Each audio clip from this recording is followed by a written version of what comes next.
This conference will now be recorded. We have different kind of the basic learning on the IoT, machine learning, and artificial intelligence with a different kind of the demo given by the Professor M. C. Kumar and his team from the USA and from the Bangalore based company. Now, this FDP is organized by the GTU Graduate School of Engineering and Technology, Ahmedabad, and in association with the Center of Continuing Education, NIT Warangal.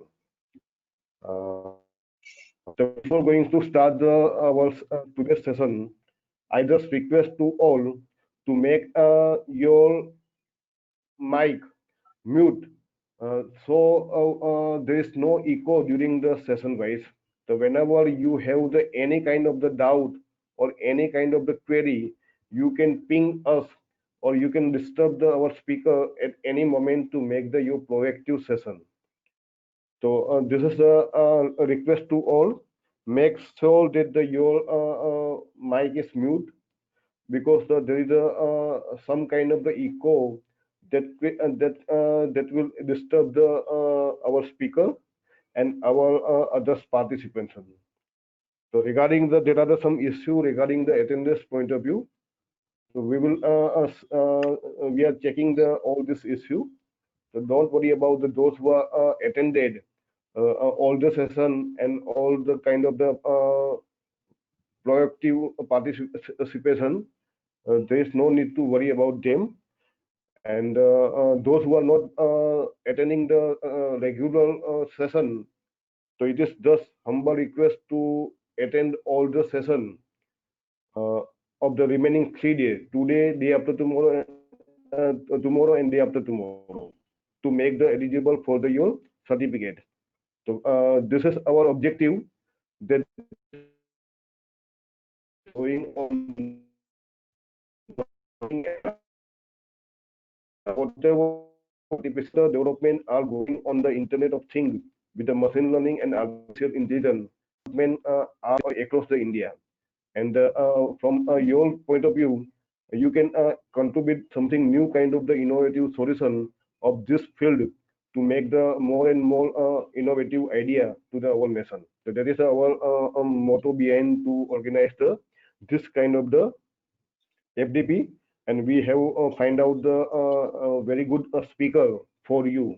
So without your cooperation and without your proactive participation, it is our objective will not be fulfilled. So I just request to all to make the all kind of the proactive participation from your side.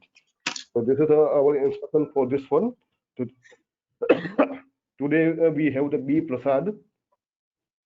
So he is the IoT developer for the Node for you Infotech. There is no Node K for you Infotech from the Hyderabad. So he has the experience more than the 5 to 6 year experience as a software engineer, and he has involved in the software development for the IoT, a kind of the application with the artificial intelligence. So today he will share about the what kind of the software requirement are required for the AI for the specific application of the innovative solution. So this is I just today's topic is the software requirement for AI analysis and the COVID-19 analysis using the CNN model. So I just invite Mr. B. Prasad to deliver his session. So, behalf of the GTU Graduate School of Engineering and Technology and the Center of Continuing Education, I welcome Mr. B. Prasad to carry out his session. Over to Mr. B. Prasad. Yeah, Gautam sir, thank you. And yeah, shall I start the session, sir? Hi, yes, sir. You can start session. Sir. Okay, fine. Thank you, sir. Thank you. Yeah.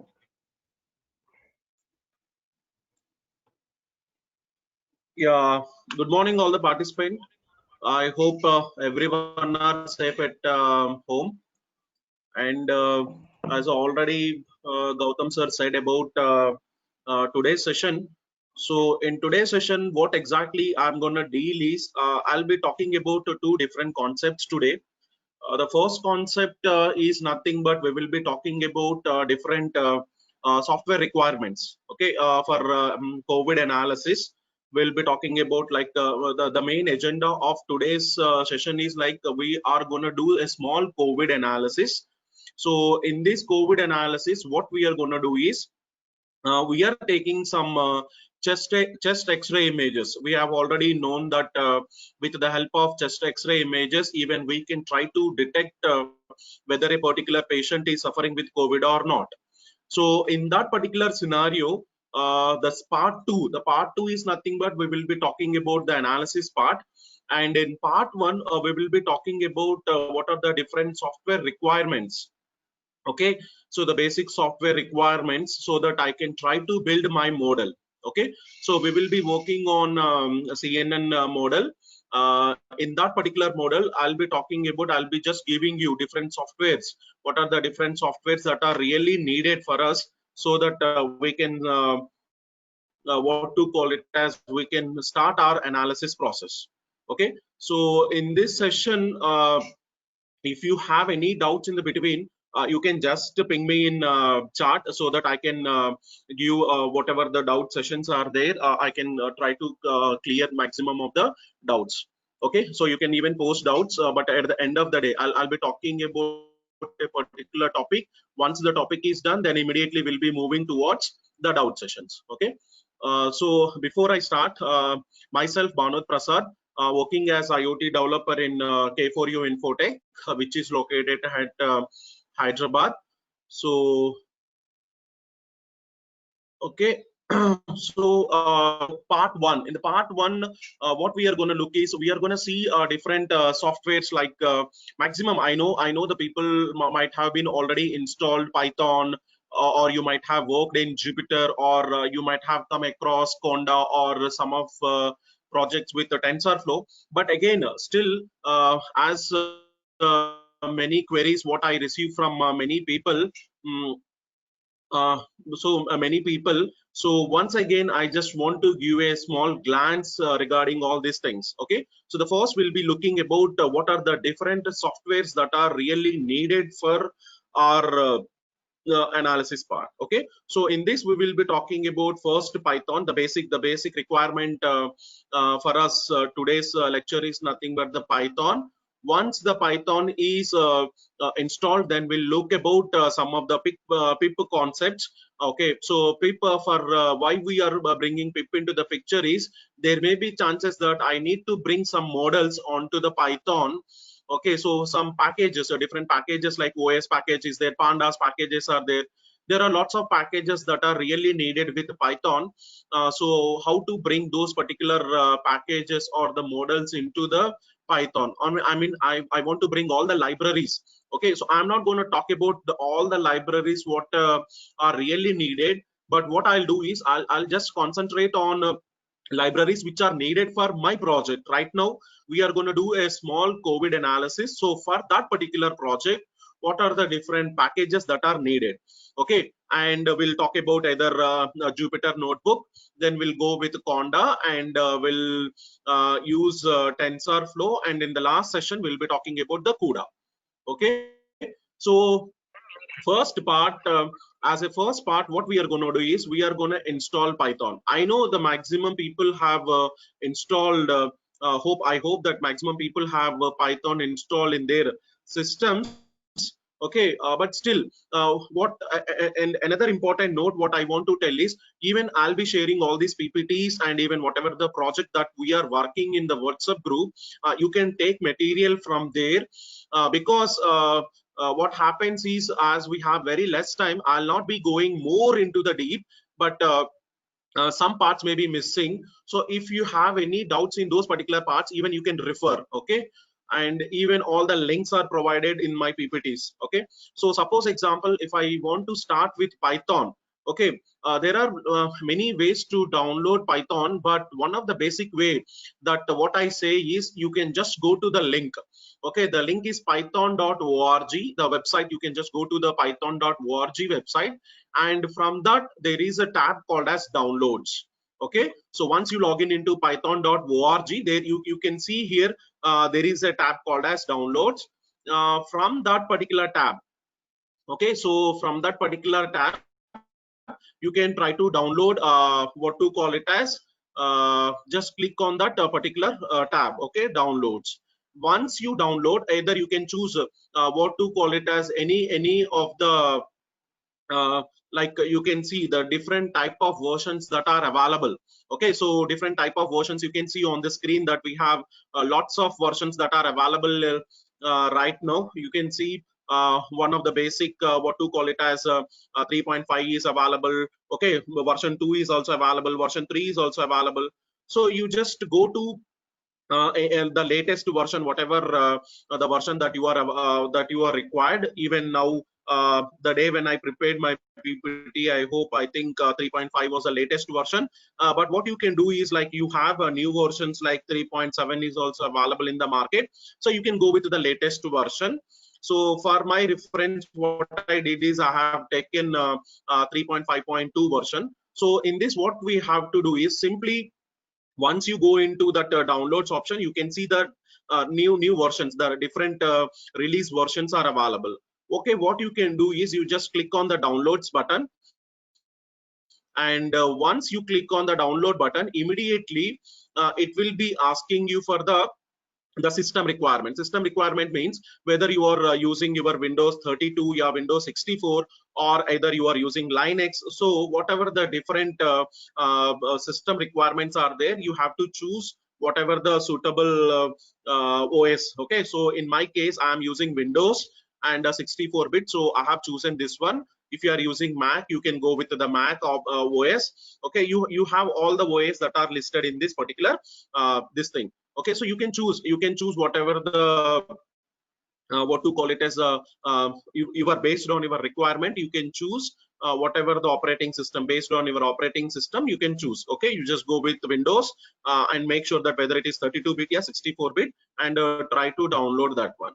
Okay, so once you click on what to call it as your version and the operating system, immediately your file will be downloaded onto the local system. Okay, so maybe maximum downloads will be available in the downloads folder. In the download folder, your .exe file, the setup file will be available.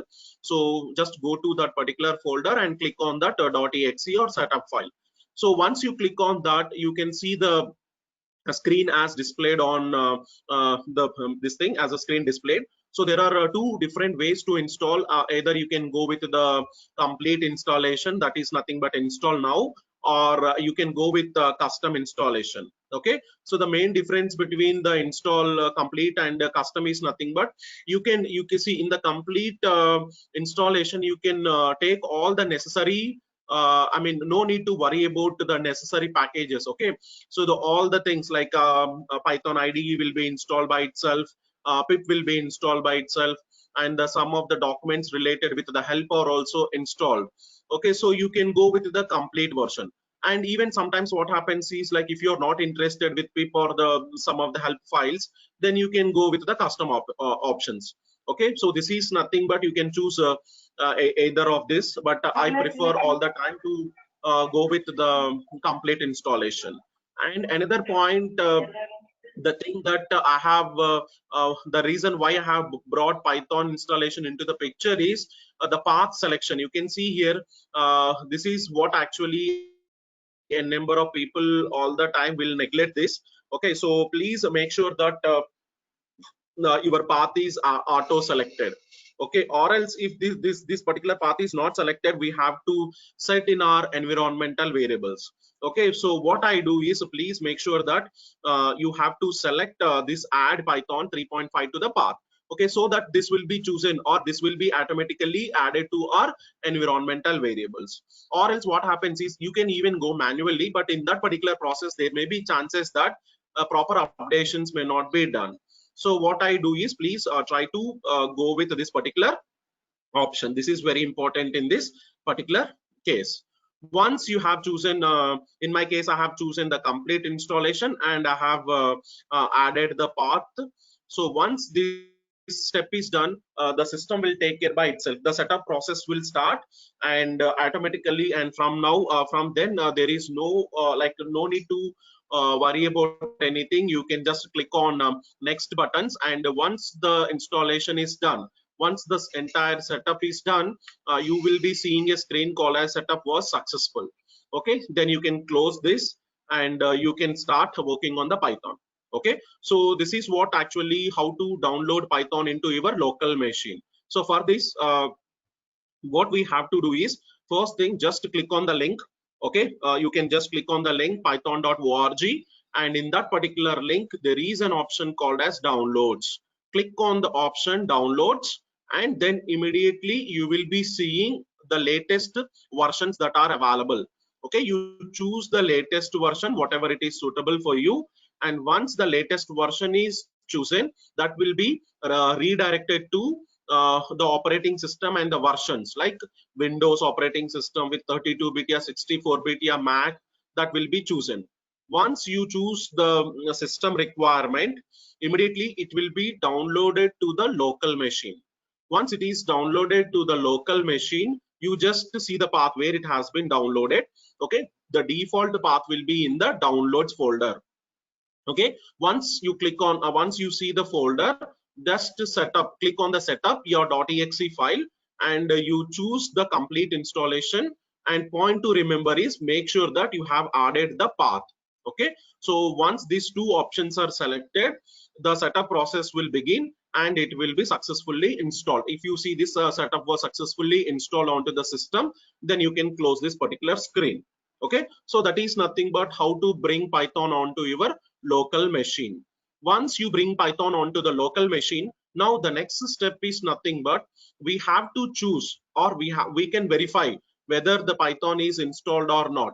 Okay, out of that there is one process, that is nothing but you can directly click on to click on your startup menu, and once you click on the startup menu, you can see Python 3.7 as well as 3. These are my latest versions. Of course, I have shown you the Python version 3.5, but these are my latest versions which I have installed. So with this, you can see, yeah, yes, Python 3.7 is installed. Okay, I have installed both the cases in my example. That's the reason you can see both Python 3.7 and 3.8 are available. So whatever, if you have chosen 3.7 or 3.5, you can see here, yeah, Python 3. Version number, you can see the IDE, and you can see one command prompt is also available, and some manual help file is available, as well as some of the Python related documents are available. So you can see, once you see this particular picture, you will come to know, yes, the Python has been installed into the system. Okay, so this is nothing but the first part, the installing of the Python. Now, once you install Python into the local machine, now let's see the very important thing. What we have to see is, we have to see, I already said you that when you try to install Python latest version, like I mean 3.5 or 3.7 or 3.8 versions, this will bring default packages like pip is installed by itself. Okay, so we no need to specifically install. Once you install Python, pip will be defaultly installed into the local machine.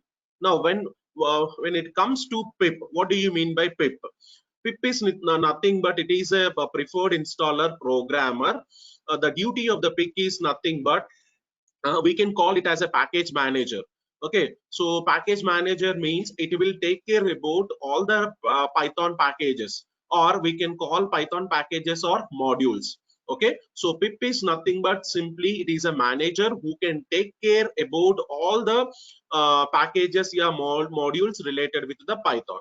Okay, so if you have the default, I already said you that the default version that is available when we talk about what to call it as Python. Okay, so whenever you are taking about Python 3.5 and above versions, pip is defaultly installed into the system. Okay, so you no need to specifically what to call it as install this pip into the picture. But what we can do is we can see the latest version. What is the version that has come with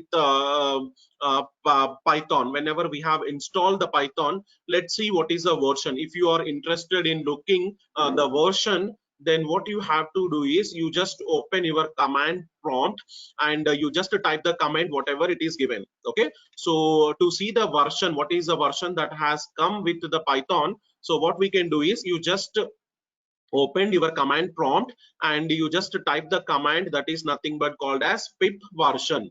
Okay, so if you click on this particular what to call it as, if you just give this particular command pip version, it will tell, you can see here I have given as pip version.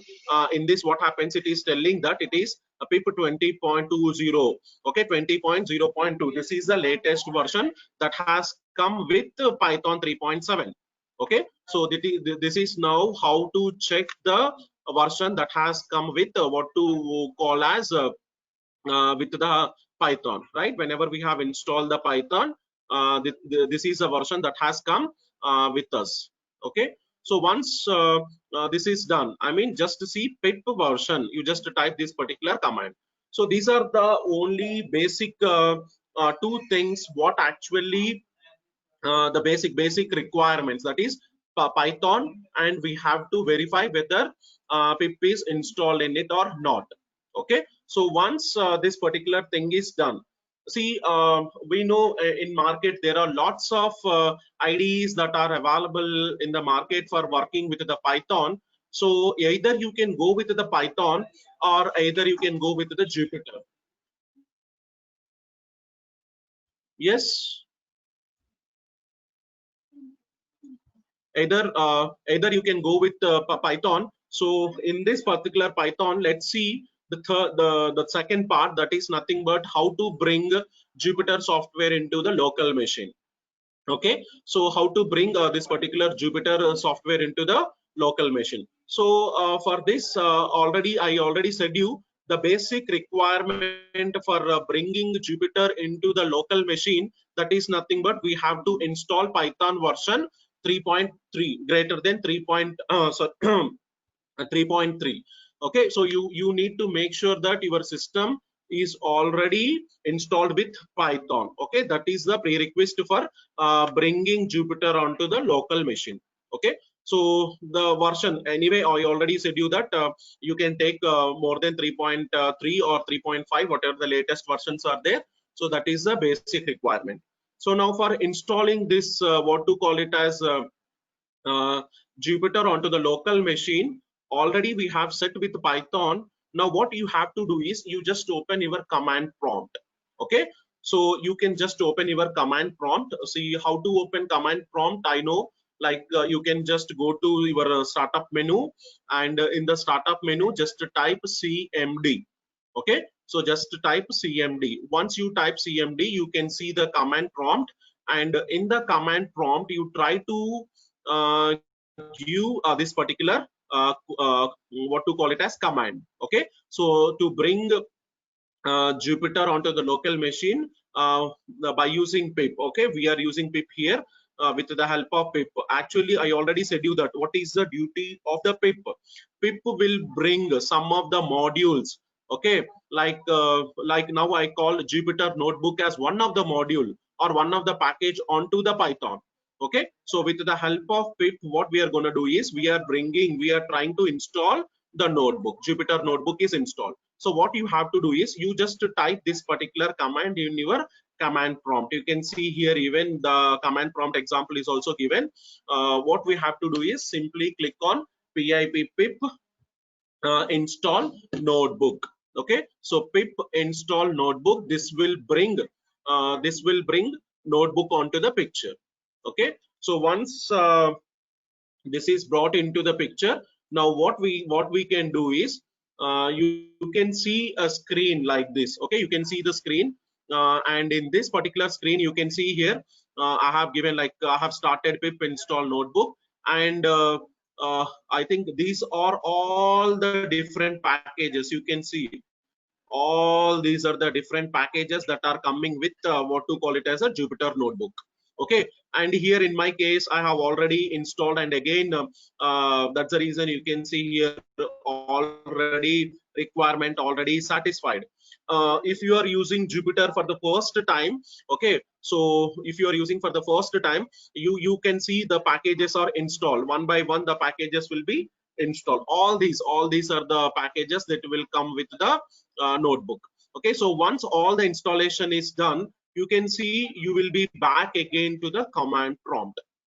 Okay, once you are back to the command prompt, then we can think that yes, the what to call it as then you can just what to call it as, you can imagine, not imagine, you can say that yes, pip is Jupyter is successfully installed into the system. Okay, so this like just type the command pip install notebook. Once you go with this pip install notebook, all the related packages will be installed by itself. User is no need to worry about anything. Okay, there may be chances sometimes what happens is, if there may be any package is installed, it will ask for yes or no. Okay, if you want to reinstall it, then you just click on the yes button. Okay, so maximum it will take care by itself, but still, if in any case, I hope maximum case it will not come, but in any case, if the package is installed and if it is asking for the reinstall, either you can click on y yes or no. But I preferred for clicking on yes, because there may be chances that that particular package, a new version will come into the picture. Suppose example, somewhere in the last month you have installed, but unfortunately the version number is a little bit lesser. Suppose example 2.5 version is there, but recent version like a new version has, so that will be reinstalling is nothing but, yeah, updation is nothing but the new version will be brought into the picture. Okay, so now this is nothing but how to bring what to call it as a Jupyter onto the local machine. Okay, so now once Jupyter is brought onto the local machine, now I need to see whether Jupyter is successfully installed on my system or not. Okay, now we have installed it. Installing is one of the part, and the second part is nothing but we have to make sure that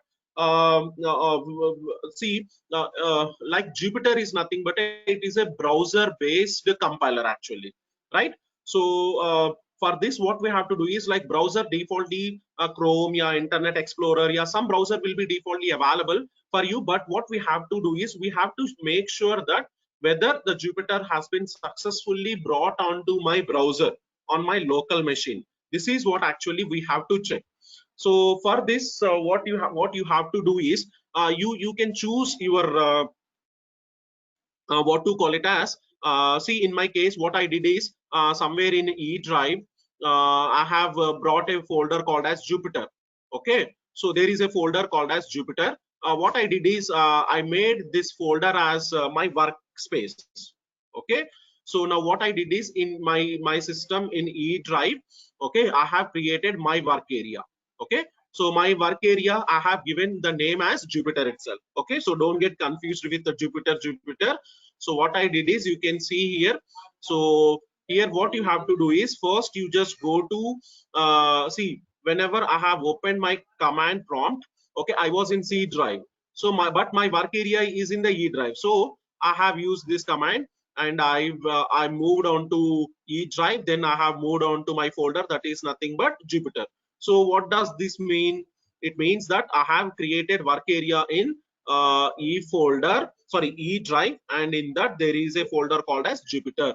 Okay, E drive, in the Jupyter folder I am creating my work area for the Jupyter notebook. Okay, so what you have to do is, you have to just type in the command prompt like this, the command that is nothing but Jupyter notebook. Okay, so you just type like this, Jupyter notebook. Okay, once you give this particular command Jupyter notebook, then immediately what happens is it will redirect, or it will redirect like this. In this particular page you can see here, you can see when I have given the command that Jupyter notebook, it is telling me that the local host, you can see here, okay, in my browser it is going to open in this particular folder. Okay, So this particular terminal will be running in the background, and please, important point to be kept here, and you are not allowed to close this particular what to call it as this terminal. Okay, this command prompt, you are not allowed to close this particular terminal. Okay, so this will be running in the background, and immediately you can see in your browser, okay, with the port, okay, with the port 8892, with the local host 8892, your Jupyter will be opened.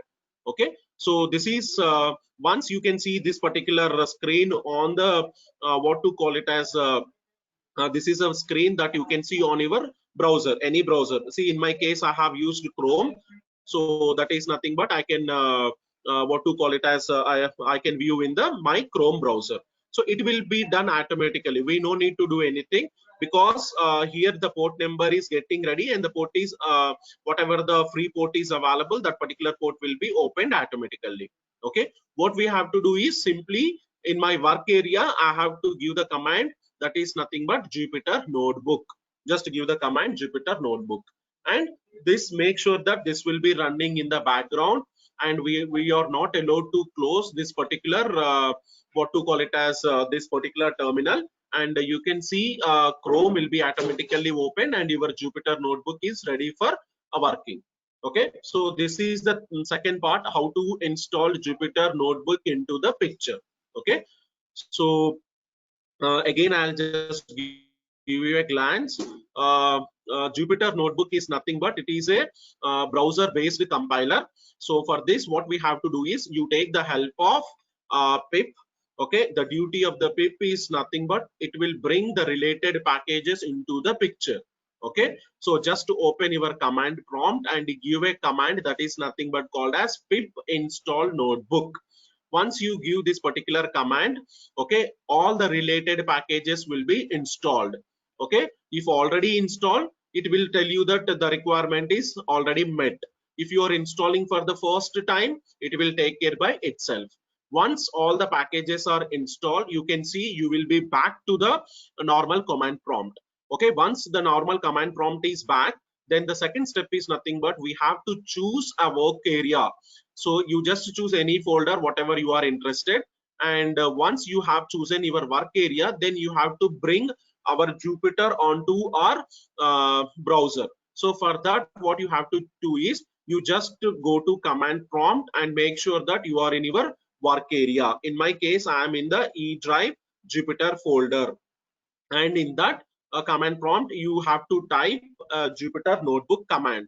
Once you type the Jupyter Notebook command, a terminal will open, and this particular terminal will redirect you to the Chrome browser. Okay, it means that Jupyter is brought onto the your Chrome or any browser. Okay, Jupyter Notebook is brought onto the browser. Okay, in my case, I have used Chrome, so that is brought onto the Chrome browser. Sometimes what happens, people will not set a default browser.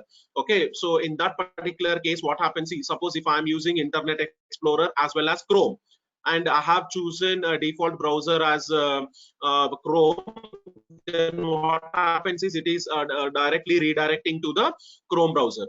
If you have not chosen any default browser, what happens is your Internet Explorer will open automatically. Okay, so you can check in the Internet Explorer. So or else you can go to your setting options and you can make any default web browser wherever you want to open.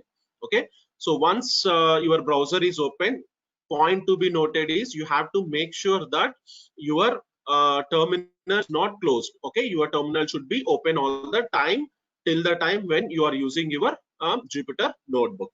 Okay, so now with this particular screen, I can say that yes, Jupyter is successfully brought onto my browser. Okay, and okay, I think how to program on Jupyter. So what we will do is while I'm taking the last session regarding the program, I mean what to call it is analysis part. In that particular part, I'll tell you how to write programming on the Jupyter. Okay, I hope maximum people know, but still in that particular part, we will be talking about the what to call it as bringing programming, how to program onto the Jupyter. Okay, because I'll skip this particular part right now, and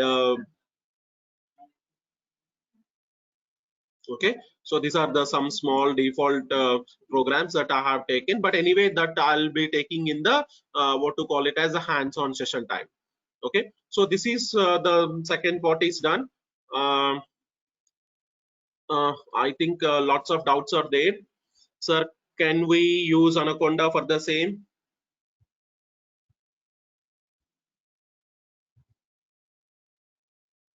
Yeah, if any doubts is there, please let me know in the chat. Someone said me, can we use Anaconda for the same? Yes, sir, you can go. That's what actually I was about to tell in my next slides.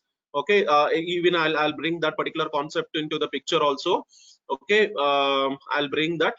Uh, okay, sir Mukesh sir, I'll let you know that also. But still, yes, you can use Anaconda also. Either you can go with the Jupyter notebook or either you can go with the Conda. It's up to you. Okay, any of the option you can choose. Which OS are you using? Sir, I'm using Windows operating system. That's it. Okay, so I'm using Windows. So Windows is, see, you can go with any, Linux is also available. So in any OS you can do, but I'm using Windows in my case. Okay, and another question. I installed Jupyter from Anaconda. It's up and running. But while installing, I remember that it does not choose add to path option. How can I add the path now in Windows 10? And what should be selected as path? Sir, sure, sir. Panda, sir, definitely I'll talk about that because in next slides, okay, I'm talking about only that particular case. Okay, so for sure I'll be clarifying that Conda concept in the next slides. Okay, so still if you have any doubts still here, okay, all the doubts, I mean major doubts, if anything is there, definitely I'll be taking in the last session. Does it shows message when there is not compatibility with the machine or version of the software? Of course, sir. Whenever you are trying to install, okay, whenever you are trying to install Python, yeah, you are bringing Jupyter onto the picture. If the software requirement is not met, okay, definitely it will throw an error. Okay, so I'll show those particular errors also. I brought all those errors onto the picture. I know that this question will be thrown, so for that I brought those particular errors also into the picture. We'll talk about that. And sir, suppose a Python program has 100 lines, can we execute in one go through 100 lines, and can we run it in Jupyter? Sir, yeah. See, Jupyter notebook. See, this is only one advantage with the Jupyter notebook. Is suppose example, if 100 lines are there, you can run in your basic Python. But what made Python Jupyter more popular is like I want to run only the piece of codes. I have done a small piece of code. Now I want to complete that entire task of that particular code, then I'll just go to the next line. Okay, so that is only the advantage with the Jupyter. And even in Jupyter also you can bring all the 100 lines and you can run in a single shot. That you can do. Means line by line we have to copy one line by one and see the output. Yeah, that's what, sir, actually. Yeah, because when we are writing more number of lines, whenever you are doing some coding which include more number of lines, see, I'll tell you a simple basic example. What happens is, as a basic coder, what we will do, what we are going to do is, we'll write the entire program. We'll write entire program, and then at the end we will start compiling or execution. In the compiling, it will be throwing n number of errors. Okay, so what happens is there may be chances that you just observe it will in C compiler, yeah, in Java, it will be telling you that in line 32 something is missing. But what happens is when you just go back to line 32 and you just see, definitely there will not be error in it, because that error will be caused by some of, there may be chances that some package is missing. Due to that particular package, this error is coming. Like suppose an example, some initialization has not been done and error is throwing, and you will not be worried about whether initialization has been done properly or not. So to overcome all such type of problems, what the Jupyter notebook is giving an advantage is, it will be trying to compile half lines, like whatever the user is required. One line, yeah, one line. 10 lines, yeah, 10 lines. 20, yeah, 20. It depends upon the user requirement. Okay, so that what happens is, more lines of the code, there may be chances that n number of errors will come, but I want to overcome error line by line, then I want to go for the next process. Anyway, that also will see while I am writing the program, while we are doing the hands-on, we will try that particular case also. Yes, sir, if the whole program is correct after. Okay, fine. So can you specify about Python and Jupyter as it is creating confusion?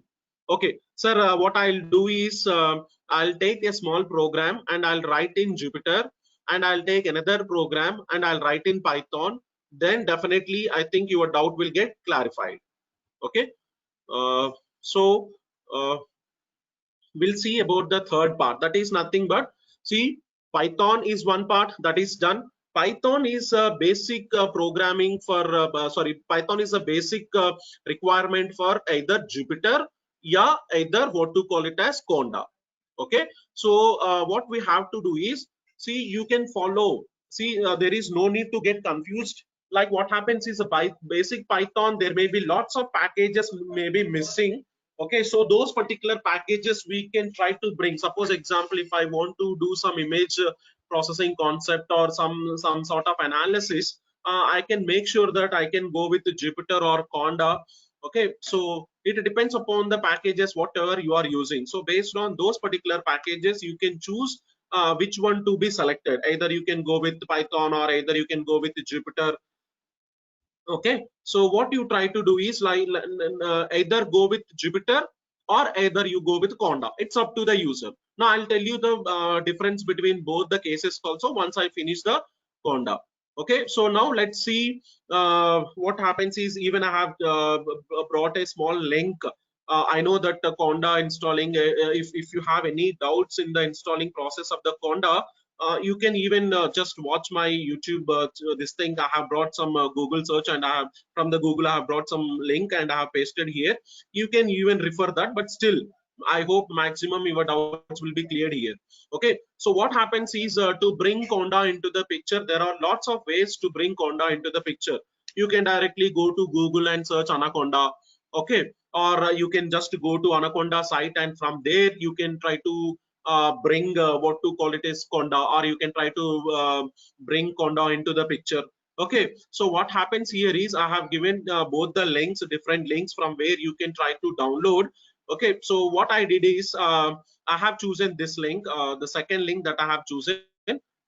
This is a link from where that I have downloaded Anaconda. So just I have gone to anaconda.com, and in that there is a tab called as products. Okay, you can see here, yeah, there is a product called as products. When you click on the products, there is something called as individual edition. Okay, so individual edition, you can just go here and you click on the download option. Okay, so just go to anaconda.com, and in that there is a option called as products. Under products, there is something called as individual edition. That is a basic toolkit actually. So that is a toolkit you have to download. Okay, Anaconda toolkit. So once you try to download this particular Anaconda toolkit,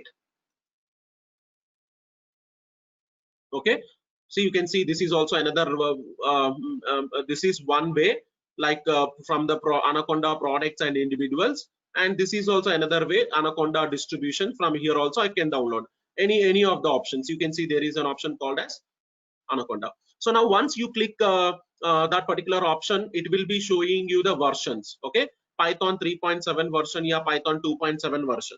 Again, here what we are trying to do is, again we are bringing this Anaconda onto the Python only. Okay, so whatever the version, suppose example in the previous version that I have taken Python version 3.5, now I am bringing 3.7 into the picture. No need to worry about it. You can bring the highest version. What happens is, the update will be done by itself. Okay, fine. So you can bring what to call it as Python version. So in this case, what I have done is, once you click on that what to call it as distributions here, downloads, you just choose whatever the OS, like Windows, yeah, Mac OS, yeah, Linux, whatever the suitable OS that is your requirement. So in my case, this is Windows. So once I click on the Windows, it will be displayed the latest versions. So I have two different versions over here. I mean now so you can choose whatever the latest version that is available. So version 3.7, this is the version that I have chosen, and you have to choose either 32-bit or 64-bit. Once you choose the basic requirements, then you can what to call it as okay, then you that what to call it as the software will be downloaded, the conda will be downloaded onto the local machine. Again, you just go to the local machine, I mean maximum it will be in the downloads folder. From that particular download folder, what you try to do is you try to execute or the setup file. You just click on the setup file of the Anaconda. Once you click on the setup file, that is nothing but .exe. Okay, a page will be opened like this: welcome to Anaconda, whatever the latest version. Okay, so you just click on the next button. Okay, once you click on the next button, it will be redirecting you to for the agreement, license agreement. So you just click on I agree. Once you click on that, it will be redirected for this. So this is one of the advantage with Anaconda is like it is to whom it has to be installed.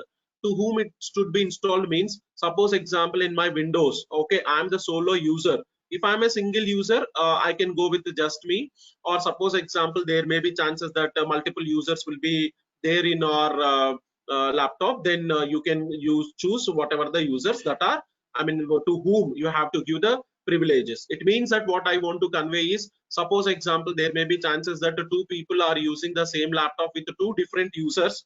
Then you make sure that you choose with the all users. Okay, so that it is not necessary that both the users have to be defaultly installed it. Any one is installed, that is more than enough. And if you don't want, like, you can either you can go with the single user. Okay, so this is not that much preferable, but still what happens is, if multiple users are there on a single laptop or any system, then you can choose all users. Or else you can, if you are a person, single person and a single user, I'm not telling the single person, if you are a single user, then I recommend for just me. Okay, so just me is a recommended one. Once you click on this, you just click on the next button, and it will be redirecting for the browser location. And wherever you want to install, either C drive, D drive, E drive, it's up to you. Okay, so wherever you are installed or wherever you are interested to install this one, you can install it. But what I do is, like, I recommend you to install in the C drive. Okay, just go, I mean, choose your location wherever you are installed. And you can see here, once it is telling, we have to make sure that the space required is nothing but 2.6 GB. Okay, for installing, we need to have a basic 2.6 GB of system requirement. Okay, so once you choose your location, then you click on the next option. Okay, and again, this is also another one important point that you have to remember. Previously someone said me like, sir, I have not added my Anaconda path to the environmental variables. So this is what actually what happens is, while you are installing, it will be asking you, okay, it will be asking you to take this particular option. So please make sure that you click on this particular option. Okay, what to call it as, once you click this particular option, and then you click on the install option. Okay, so once you choose this particular path, then you click on the install. Once the installing is once you click on the install tab, okay, the installing process will start automatically. Okay, so once this installing is done, okay, you can see the installation process has been successfully completed. Okay, so what happens is, you can even see what are the different packages that has come with the installing. Just click on the show details, so that what happens is, you can see all the, okay, you can see all the, what to call it as, related packages that have come default with the Anaconda installing. Okay, so you can see this, once this particular installing is done successfully, then okay, you have to click on the next button, click on the next. Okay, so there is no need to worry about anything, just click on next and you just click on the finish. Okay,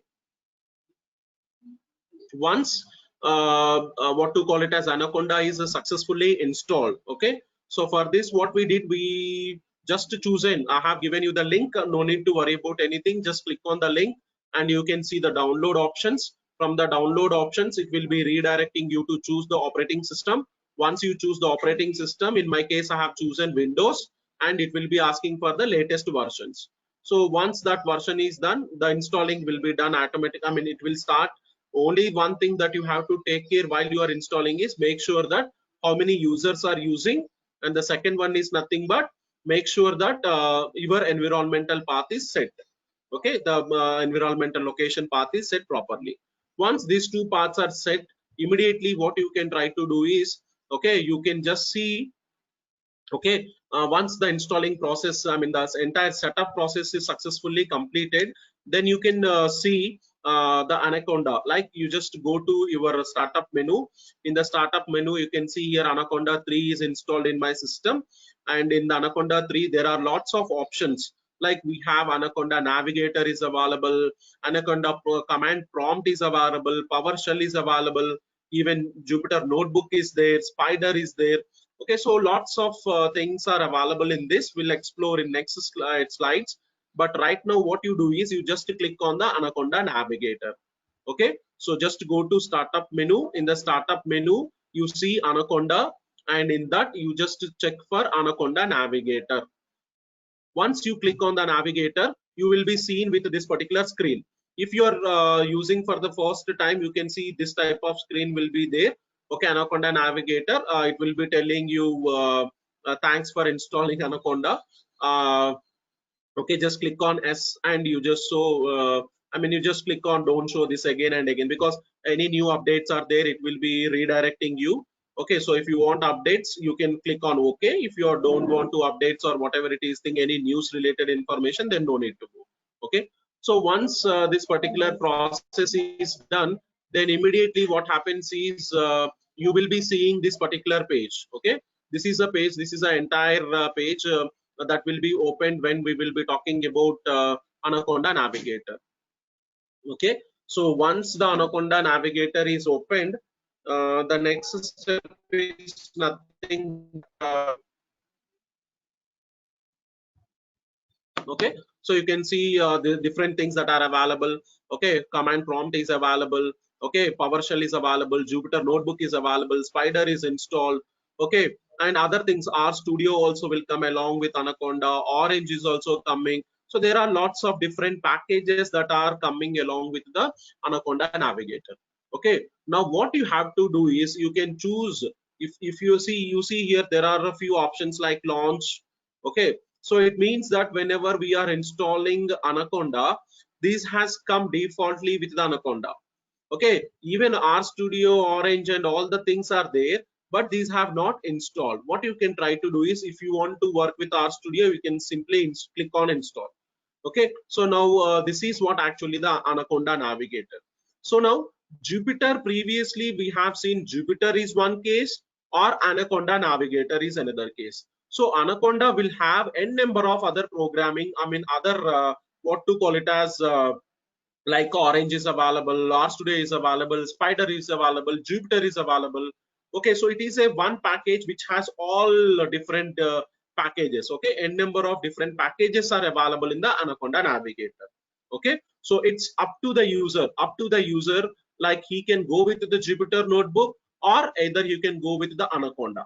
Okay, so Jupyter Notebook means Python plus Jupyter, and Anaconda is nothing but Python plus Anaconda. You can choose any of the option. Okay, you can work, I mean so any of the option means yeah, whatever the projects, like I have done some projects on disease analysis. Okay, maximum of image processing concepts, I can work on any of the case. Okay, so both is suitable for working. It's up to the user, whatever he want to choose, he can choose from the I mean he is interested to choose. Okay, so in my case I have both. I mean Jupyter is available in my system, as well as what to call it as Anaconda is also available, and I'm working on related projects. So both any one of the thing you can choose. Now once what to call it as like there are few things, two things that we have to concentrate for my project. Okay, so I'm not talking about Spider and all the stuff. And now Anaconda I have brought, the reason is I already said you in my first slide that I'll be installing or I'll be bringing packages what are related to my project. Okay, so whatever the project that I am doing, for that the related packages I'll be bring. So for me I need to have either Jupyter, yeah, either Anaconda. So what happens is here I need to have a command prompt as well as a Jupyter notebook. Okay, Anaconda command prompt and the Jupyter. So here, if you want to work through Anaconda command prompt, then you can directly click on the cmd.exe command prompt. Then you can see your command prompt will open in this way. Okay, so the default version is a base. Okay, the environmental path is set as base, so we no need to worry about anything related to that. Okay, so here this is now my work area is under the base. Okay, so the command prompt for Anaconda is nothing but this one. You have to go to Anaconda navigator and you have to invoke the command prompt. Okay, or if you are interested in Jupyter notebook, then you click on this Jupyter, then your Jupyter notebook will be opened. Okay, so this is what to call it as the installing process of what to call it as Anaconda. Okay, now suppose example, if I'm using Anaconda and if I want to see what is the Python version, so you have to open your Anaconda command prompt and you have to type the command python.version.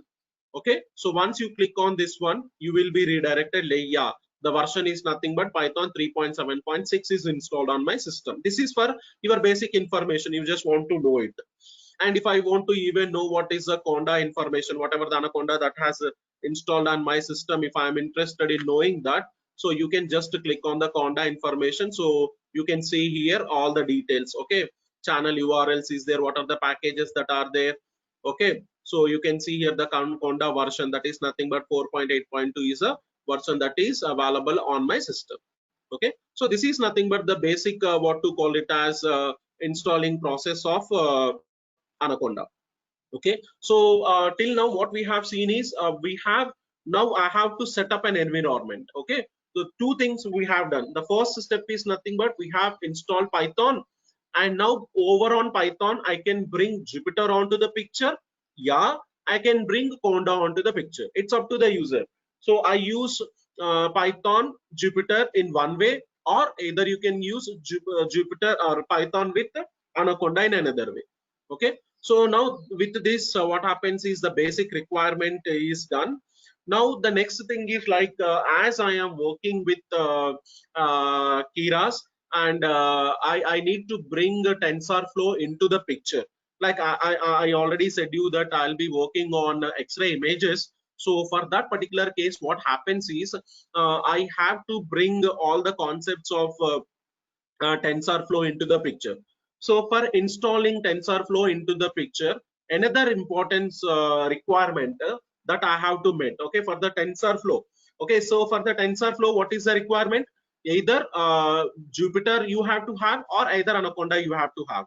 Now another picture that I have, another requirement that I have to brought is Microsoft Visual C++. Okay, so Microsoft Visual C++ have to be brought into the picture. Now you can see this Microsoft Visual C++ will come default with what to call it as it is defaultly available in your Windows. Okay, but still I think you might have observed there is a small pop-up on your window like Windows Update. Okay, so in Windows Update, you just give a glance. All the time it will be asking for updations or auto updated of VC++ is done. Okay, so we need to make sure that even though Microsoft Visual C++ is coming default with your Windows, okay, you have to update it. If it is not coming, then you have to install it. Okay, so the Visual C++ installing part I am skipping, because I know maximum of the systems are inbuilt with Microsoft Visual C++. That's the reason I'm just skipping that particular part. But I'll be telling you the updation part. Okay, so how to update your Microsoft Visual C++. Okay, so a link is already available on my PPT, or you can directly go to Google and search for Microsoft.com, and in that there is a tab called as download, and in that particular download you can go, or else it's better you can search for what to call it as Microsoft Visual C++ 2015 updated version. Yeah, Microsoft Visual C++ redistributal. Okay, redistributal update. Like you can search based on many things, But if it is like I have default, this link is available, and even this is the latest versions, whatever the latest versions that are available, that will be projected to you. So you can either click on this particular link. Okay, once you click on this particular link, you can see a page will be displayed on the screen, and this particular screen will just tell us what to call it as, the updation. You can see here Microsoft Visual C++ redistributed updated version 3. So once you click on that, it will be asking you for the download. Okay, so first it will ask you for the language, and you click on, once you select the language, then you click on the downloads option. Okay, so once you click on the downloads option, it will be telling you vc redirect.exe. Okay, so this is a .exe file, or sometimes either directly you can click on Google, you can search on Google this with this name, vc redist.x64.exe. so this is 64 version. If you want 86, you can go with 86. Okay, it's up to you. What you can do is you click on this and you click on the next. So once you click on that, that will be downloaded on your local machine. Once downloaded on the local machine, you just click on the install option. Okay, a single .exe file will be downloaded. So you just click on that, and then you can see the screen. You just click on I agree and click on install. Okay, so with this, what happens is Visual C++ will be updated by automatically. Okay, so okay, so why Visual C++ has been brought into the picture? You can see when you are working, I mean, someone has asked me, sir, if I am trying to install and if a particular package is not available, then there will be some error. Then maximum error will be only this Microsoft Visual C++ updation error will be there. So make sure that in Windows, I'm talking specifically in the Windows, so that particular updation you have to do it.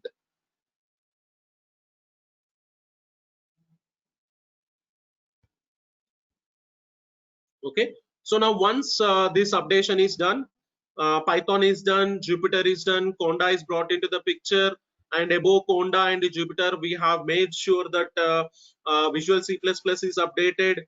Then we'll bring the main ingredient into the picture. Actually, why we are struggling this much? Okay, the reason why we are struggling is we need to bring TensorFlow into the picture. Okay, so TensorFlow, we have to bring TensorFlow into the picture. That's the reason we have brought all this into the picture. Okay, so we can download what to call it as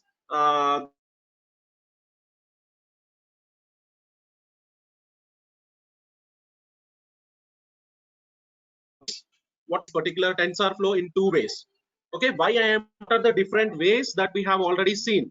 Okay, telling two ways. If I want to do one way is with the help of Jupyter, or the second way is you can bring Conda and use Jupyter. Okay, with Jupyter you can work, as well as Anaconda also you can work. So for both the cases, I'll be taking the examples. Okay, so if I want to bring with the pip, okay, it means that I can install with the help of pip, and I can install with the help of Conda. These are the two different ways that I can bring TensorFlow into the picture. I can install with the help of pip, or I can install with the help of Anaconda.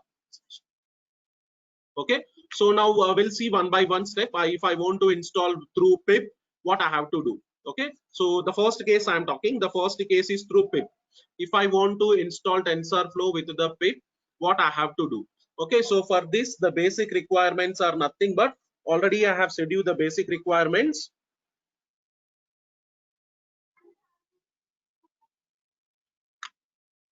Yeah, is my audio is audible? Am I audible? Yes, Someone yes. have posted that, yeah, someone has posted that audio is not available. Yeah, if in any case audio is not available, please let me know, so that Audio is perfectly audible.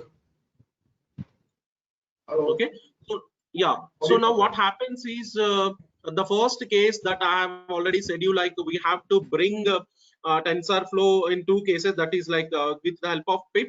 I am trying to install with the help of pip this TensorFlow. So for this the default prerequisites are nothing but either you need to have what to call it as 3.5. I mean Python 3.5 is a basic requirement, as well as you have to update the Microsoft Visual C++. So these are the two requirements, right? To bring TensorFlow into the picture, we need to make sure that we have proper Python installed, or Visual C++ is installed. See, now I'm discussing only with the help of pip. Okay, so when pip will work only with the Python packages. Okay, through pip Python only pip will work. Okay, so what happens is we need to have a Python 3.5 and above versions, and then you can bring Microsoft Visual C++ into the picture.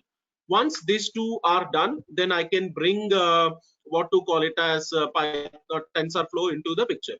Now okay, so what we have to do is you just go to the command prompt. Okay, so you can see here, we can in the startup menu, you just type as cmd. Okay, command prompt. See, there are two ways that we can open our command prompt. I mean, two ways, not, yeah, there are two ways. That is nothing but command prompt I can bring with the user. Okay, so user, there is command prompt with the user or with the administrator. Okay, with admin as well as user. These are the two ways. Okay, so what you try to do is, now just go to command prompt. Once you open the command prompt, you open command prompt as an administrator. Previous cases, either Python or Jupyter, I didn't say you to open with a user or administrator. It's up to you. You can go with the user or you can go with the administrator. It's up to you. But what you try to do is you follow a flow. If you are using administrator, make sure that you give all the permissions to the administrator. Why administrator is because there may be chances that some of the packages may require some permissions. Okay, so administrator can give all the permissions. I don't think or I don't know whether people, when they are using as a user, they might have kept some privileges, only these packages should be there. I don't think so. If that is not the case, you can go with the user, but I prefer it will be useful if you go with what to call it as an administrator. Okay, just go to the startup bar, just go to startup menu, and what you try to do is you just go to startup menu, type command prompt, and you run your command prompt as an administrator. Okay, so once you open administrator, now you can see what may be the difference between running as administrator or running as a user. Okay, so the difference is only this. You can see, I'll show you the previous any example.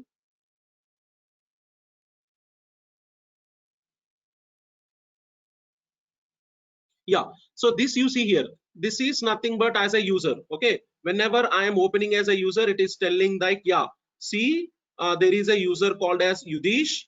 Okay, so this is nothing but a user. Okay, so this is nothing but the user, and there may be chances that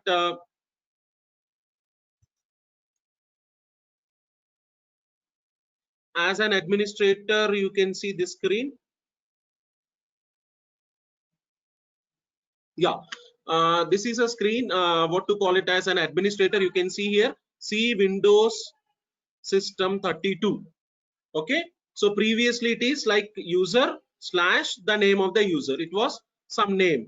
Okay, but as an administrator, if you are using Windows and it is system 32, it means that all the whatever the Windows have privileges, all the privileges are granted. Okay, so now once you open as an administrator, what we have to do is you have to type the command that is nothing but pip install TensorFlow. Okay, just to type this command as shown here, pip install TensorFlow. So once you click on this, okay, you can see the different packages that are related with TensorFlow will be updated. And once the installation is done, you can see the screen like this, Windows System 32. Okay, so if you follow this particular process, the process is nothing but you install Python, check for Python version, then you make sure that Visual C++ is updated, then you install TensorFlow. Okay, I have seen many people like what they do is they bring TensorFlow into the picture, then they'll try to install what to call it as Visual C++. Of course, when you are installing TensorFlow, there may be chances, there may be some errors here. What may be the errors are like it will be asking you for Python latest version. Okay, so if the case is like this, if a person or a user has already installed Python and now he want to install long back he has installed Python and now he want to install what to call it as TensorFlow. Now in that particular case, what happens is there may be some updations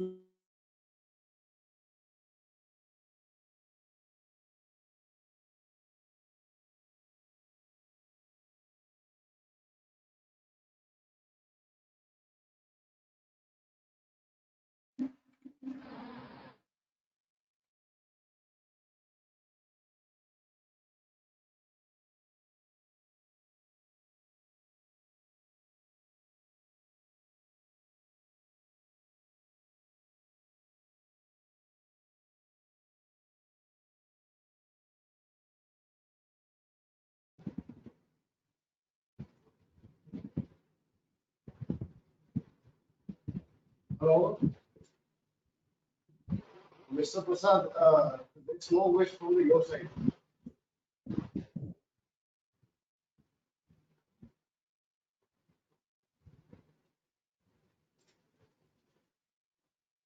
Hello.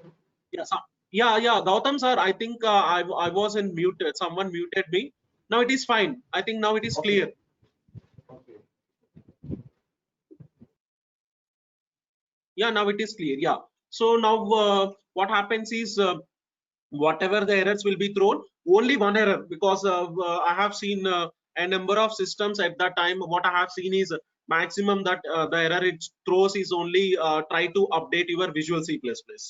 So once that error is thrown, you try to install that particular. I mean, you can see here if it is not. I don't have that screen. I think.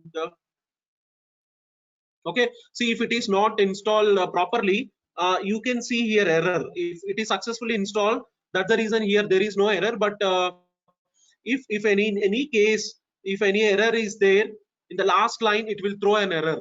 Throw means it will tell ki ha, if Visual C++ is not there, it will ask for the updation. If a Python latest version is not there, it will ask for the. So what we have to do, you have to note that particular error, go back and you try to overcome that error. Okay, and once that error is overcome, then what happens is you then once that error is done, you again go back and you type pip install TensorFlow. Once this pip install TensorFlow is done, okay, you can see this particular command prompt. If you can see this successful command prompt, then you can think like, yes, your TensorFlow is successfully installed into the system. Okay, now it is only installed. Now I want to see whether it is working properly or not. That is also there. I have to make sure that whether the TensorFlow is working properly or not. So for that, what you have to do is you make sure that you just again log in as administrator. You just see Windows System 32 and you write a few lines of code. You see here import TensorFlow. Okay, sorry, not this one. Sorry, not this one. Not this one. What you have to do is you have to go with the Python. Okay, Windows System 32 with the Python, not this one. Sorry, I think I have to eliminate this, but I didn't eliminate it. But anyway, please neglect this step. This is not the step. You have to open your command prompt as an administrator and you type as a Python. Okay, once you type the Python, you can see your Python terminal is opened. So there what you can try to do is you type import TensorFlow. Okay, so if you see if you see terminal like this, okay, so if you just a second, yeah, just okay, the first step is open Python and you give this particular command import TensorFlow. Okay, so once you give import TensorFlow and if you see this particular terminal, then your TensorFlow is successfully running. Okay, so In that particular case, if any error is there, then again we have to come back and we have to overcome that particular error. Okay, if you see the screen, it means that yes, successfully it is installed. Then you write this small program. Okay, what I am doing is I'm importing TF as TensorFlow, and a small variable that is nothing but called as message. In that I have given hello TensorFlow. Okay, you just write this code as it is, and if you see output like this, hello TensorFlow, it means that the TensorFlow is running successfully. Okay, so you just go with this particular lines of code. Okay, so this lines of code is nothing but simply what to call it as just I'm running what to call it as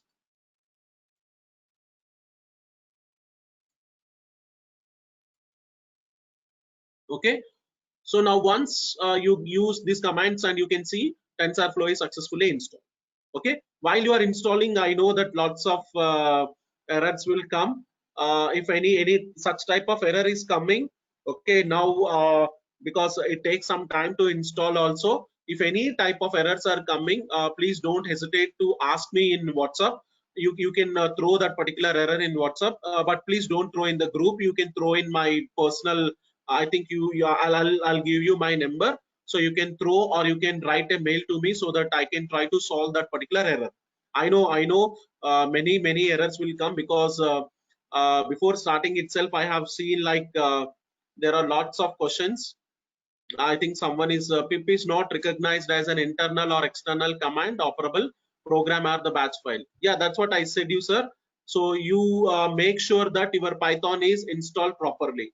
This is only the as pip is not installed, that's the reason pip is throwing an error. While installing TensorFlow from command prompt getting an error. Sir, what is that error, sir? While installing TensorFlow from command prompt getting an error. I think I don't know whether you have followed this step or not. Again, I'm telling you, just open what to call it as run command prompt as system administrator. Run as an administrator, because there are packages which are blocking for a user. Okay, so there may be some ports are required, because you can see all those details you can see installing. I have, because while installing I have a very big screenshot, so I've just cut that particular screenshot. You can see a requirement already satisfied, OAuth library should be there, RSA library should be there.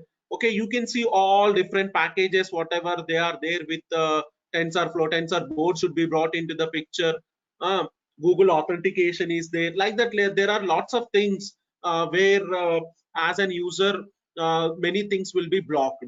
So I recommend run as an administrator. I know as an user also you can run, but make sure that all the privileges are given to the user.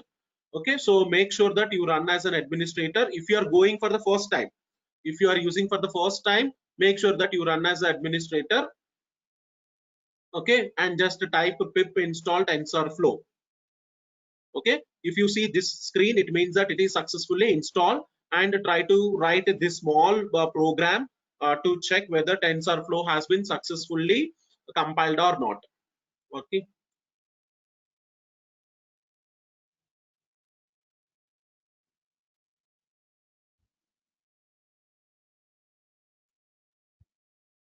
okay, so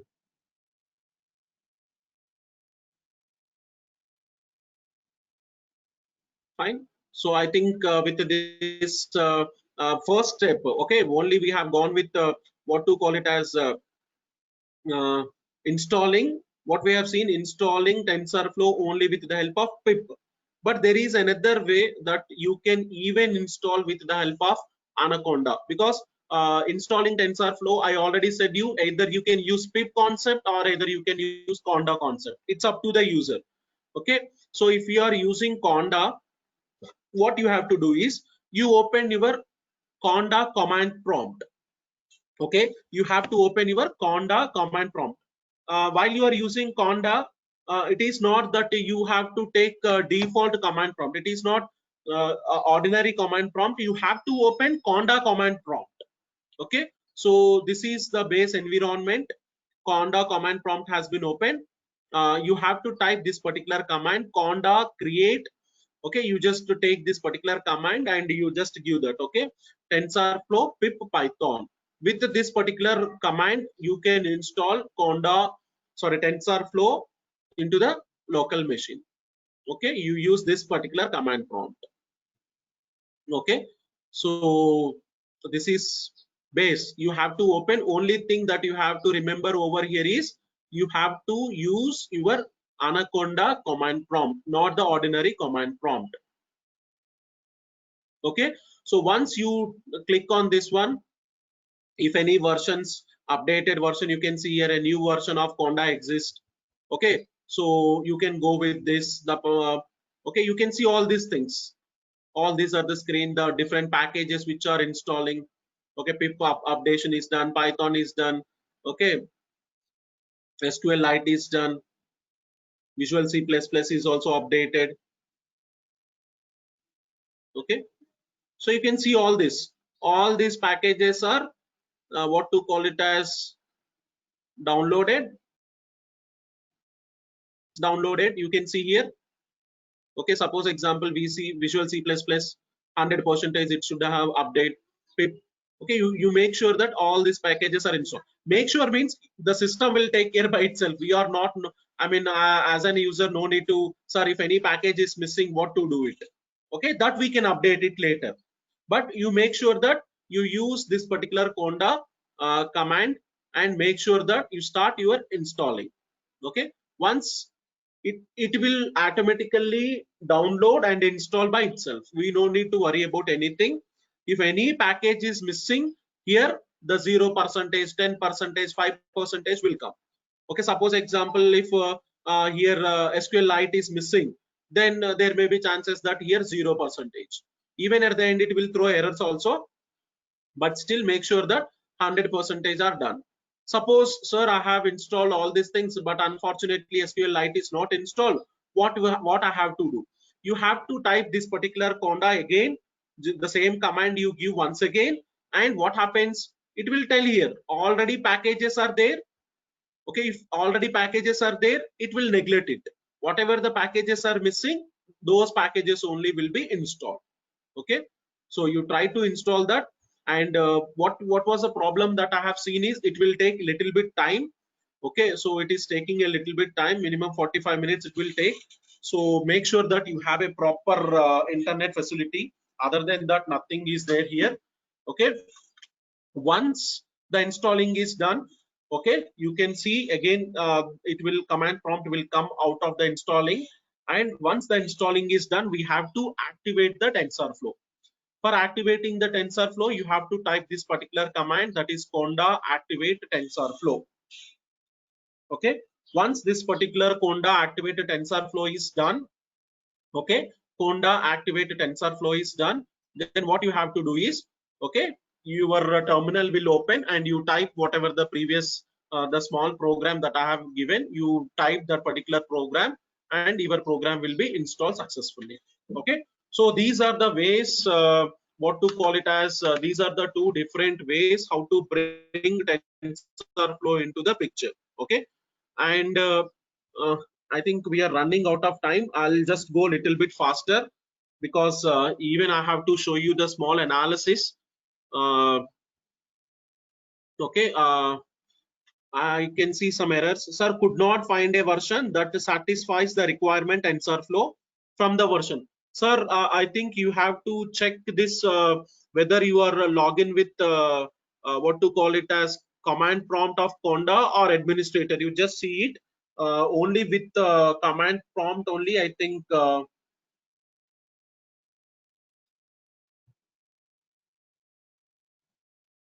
okay, so only with the command prompt, make sure that Conda command prompt you run it, definitely the error will go. But anyway, you send me the screenshot. Once that is done, I'll take that particular error and I'll see it.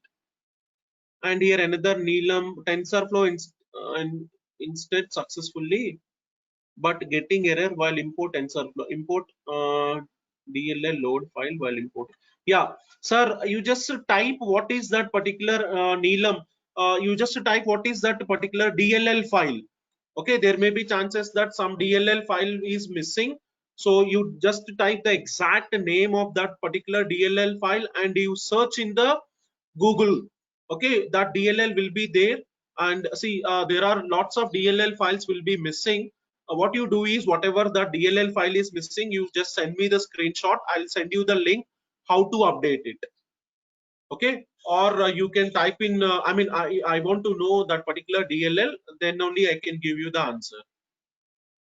Okay, any error is there, what you try to do is, you try to send me the screenshot of that particular DLL. Okay, the entire error. I need the entire error, because now you see here DLL file is missing. I want to know why that, what is the reason that DLL file is missing. Okay, so what happens is people will simply concentrate on that DLL file, but unfortunately that DLL file will be missed due to some other package. So we should know it. So complete error, you send me on the WhatsApp screen. I'll send you the link how to download it, or I'll give you the solution there. Okay, so now what happens is, till now here we have brought TensorFlow, or what to call it as installing of TensorFlow has been done. Okay, and the last part, that you have to bring your drivers, you have to update your GPU drivers. Either you have to update your CPU drivers, or either you have to update your GPU drivers. Okay, so that is the last step, that is CUDA. Okay, Conda is there and CUDA is also there. Okay, so CUDA is nothing but computer unified device architecture. Okay, the reason for CUDA, I mean why we are bringing CUDA into the picture is, okay, we will be running, or we will be doing some parallel computing. Okay, I want to bring some parallel computing concepts into the picture. Okay, that's the reason we are bringing CUDA. See, why we are doing parallel computing. Okay, you can see, suppose example, if I want to use CNN model. Okay, so in the CNN model, you see the model will be running on 4 different modules. So those particular 4 different modules will be running parallelly one by one. Okay, so such type of parallel computing concepts we have to bring into the picture. So for that, you have to make sure that CUDA is there. I mean, almost all the systems will be coming with what to call it as proper GPU drivers, but still, okay, what you try to do is, I have provided the link over here. You just click on the link, okay, and make sure that whenever you click on the link, these options are shortlisted. These options are there. The product type only should be GeForce. Okay, because if I start again discussing about this GPU drivers, it will take more than 2 to 3 hours. But I want to skip that particular this thing. So what I want to tell is, only keep in mind is, whenever you are typing product type, okay, so you sir, from where this particular screen has come, someone is throwing that error, from where this particular screen has come. So this screen is nothing but, see, you just click on this link. Okay, to CUDA installing, just click on this link. No need to do anything, just click on this link. And once you click on this link, you can see here product type. Once you choose, there are lots of product types. Make sure that you choose GeForce, and product series, product, everything will come automatically. Only user have to choose thing is, like, you have to make sure that what is the operating system that he is using. Okay, so only 2 things you have to make sure. Once you choose the product type, your series and product will be chosen automatically. And the second one is, you have to choose the operating system, then the download type and the language you have to choose. Okay, so now once you search this, immediately what happens is, it will be redirecting you to the next page like this. Okay, so click on the download. Okay, once you click on the download will start. Okay, and here what you have to do is, you choose all the packages. Okay, I already said you that there are ways custom packages are there. Okay, you just see the screen and you choose whatever the required packages are there. Okay, once you installing is done. Okay, so now I have by installing. Once you download this, go to .exe, click on that, your installing will start, and you choose here only the complete installation. Once you choose the complete installation, okay, once you choose the complete installation, okay, your installation will be done. Okay, so once you update CUDA, then the thing is like we have to integrate our TensorFlow to the CUDA toolkit. Okay, so the thing is like we have to bring TensorFlow onto the CUDA. I mean, there should be some synchronization between these two things. Okay, CUDA toolkit as well as the TensorFlow. Fine. So for this, what you have to do is, okay, again I have given you the link for the toolkit. You can see here CUDA toolkit, toolkit archive. I mean the latest versions it will be telling you. You choose whatever the latest version. So operating system, what architecture will be default, the version. Okay, whatever the latest version is there, the latest version is 10, and the installer type is like either the local machine or the network. Okay, so you choose this particular options, and your CUDA will be downloaded. Okay, it is not an exe file, it is only like it is downloaded. Okay, once the CUDA toolkit is downloaded, what you have to do is you unzip it. Okay, you just unzip it. Once you unzip, you can see like CUDA Windows, there will be some file, and once you unzip, I mean there is a folder called as CUDA. In the CUDA you can see this bin, include, lib, and this all the files. Okay, okay, so what you have to do is you copy all this. Don't copy CUDA, you have to copy the content in the CUDA. Okay, what you have to do is you have to copy the content, not this one, whatever the content these are there, you have to copy this from where you have unzipped. You have to copy bin, include, lib, and this support file. Okay, you have to take all these things, and what you try to do is, okay, and what you copy those things and you have to paste where you have to paste. Okay, default CUDA is installed in this. Okay, whenever you are installed CUDA in C drive, program files, okay, GPU toolkit, under that there is option called as CUDA. Okay, in that the version v10, okay, 10th version, in that you have to paste those particular files. You have to paste it. Okay, you no need to I mean what to call it as, don't make a copy, you can replace it. No need to worry about it, you can replace all the files. Okay,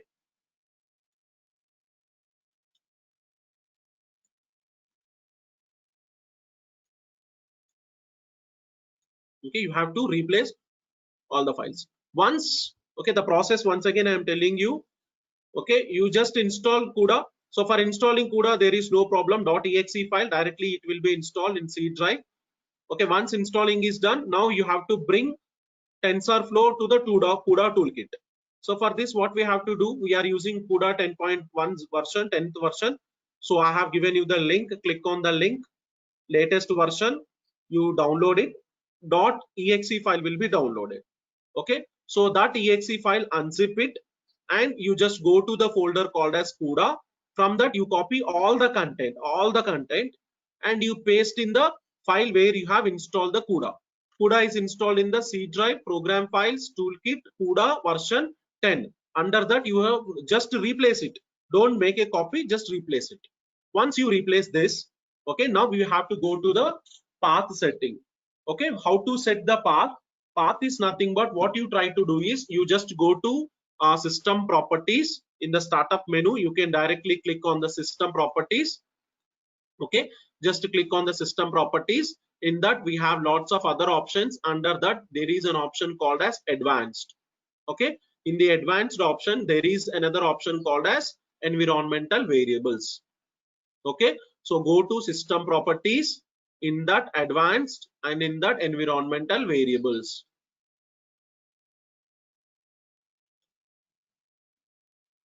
Okay, so when you click on the environmental variables, you can see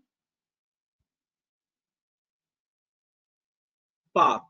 You just search for this. In the there are two variables. One is system variable is there, and the second one is user variable is there. In the system variable, you make sure that you see for the path, and you check for whether this path is available or not. Okay, just check for the path. If the path is there, you click on OK. I mean defaultly it will be available. Okay, check, just to check for the path, and again you check for the, okay, this is the path we have to check. Okay, so whether the path is there or not there, you check it. Sir, if in any case if the path is not there, there may be chances that if path is missing, okay, what you have to do is you just click on the new. Here you click on the new. Okay, just to click on the new. Then what happens, it will ask for the two things. What it will ask, first one, it will ask for, I think I didn't display it here. Okay, anyway, if any variable is not set. Previously someone asked me, sir, if variable is not set, what I have to do? What you have to do is just to go to system properties, and in the advanced options, in the environmental variables, okay, you can see user variables and the system variables. In the system variables, you just click on new. Okay, click on new. Then two options will come: name of the path and the path. In the name of the path, you give as path, PATH, and name of the path, and the path link. Path link you give where you have installed the CUDA or Python. Maximum it will be in the C program files. From the C program files, the location, the bin location you have to bring, and you press OK. Your path will be set automatically. Okay, so with this, what had happened is, I think, okay, I have given you the entire software requirements for what to call it as doing the entire analysis part. Okay, so I have given you maximum any like what to call it as any AI concept. If you have to work with, you have to make sure this all the process you have to follow. Okay, I got some questions here. Sir, please type the link in chat box. We cannot type or copy paste the link using video. Okay. Anyway, I'll share you the PPT. Don't worry about it. I'll share you the PPT. Okay. So from the PPT, you can just go through that. Okay, because we are running out of time.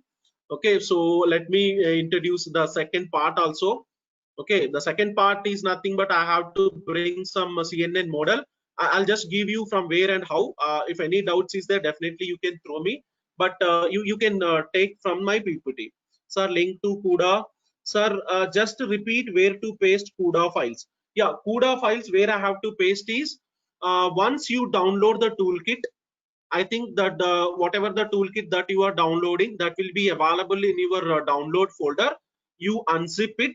Once you unzip, you bring this content. Okay, that bin include lib this content, and you paste where you have installed the CUDA. There are two things. One is CUDA and CUDA toolkit. First case here we have installed CUDA. Okay, this is the process of installing CUDA. Right. Once you have installed CUDA, now the second part is you have to bring CUDA toolkit. Okay, so you copy all the CUDA toolkit into the folder of CUDA. Sir, it is really excellent the way you presented. Okay, fine. Excellent session. Anyway, so now I think I have given you one part. Actually, there are three parts. The first part we have done due to non-availability of time, but still anyway, I'll from now I'll just go a little bit faster, and I'll finish within another 20 minutes my this thing, because I have only 2 hours of time.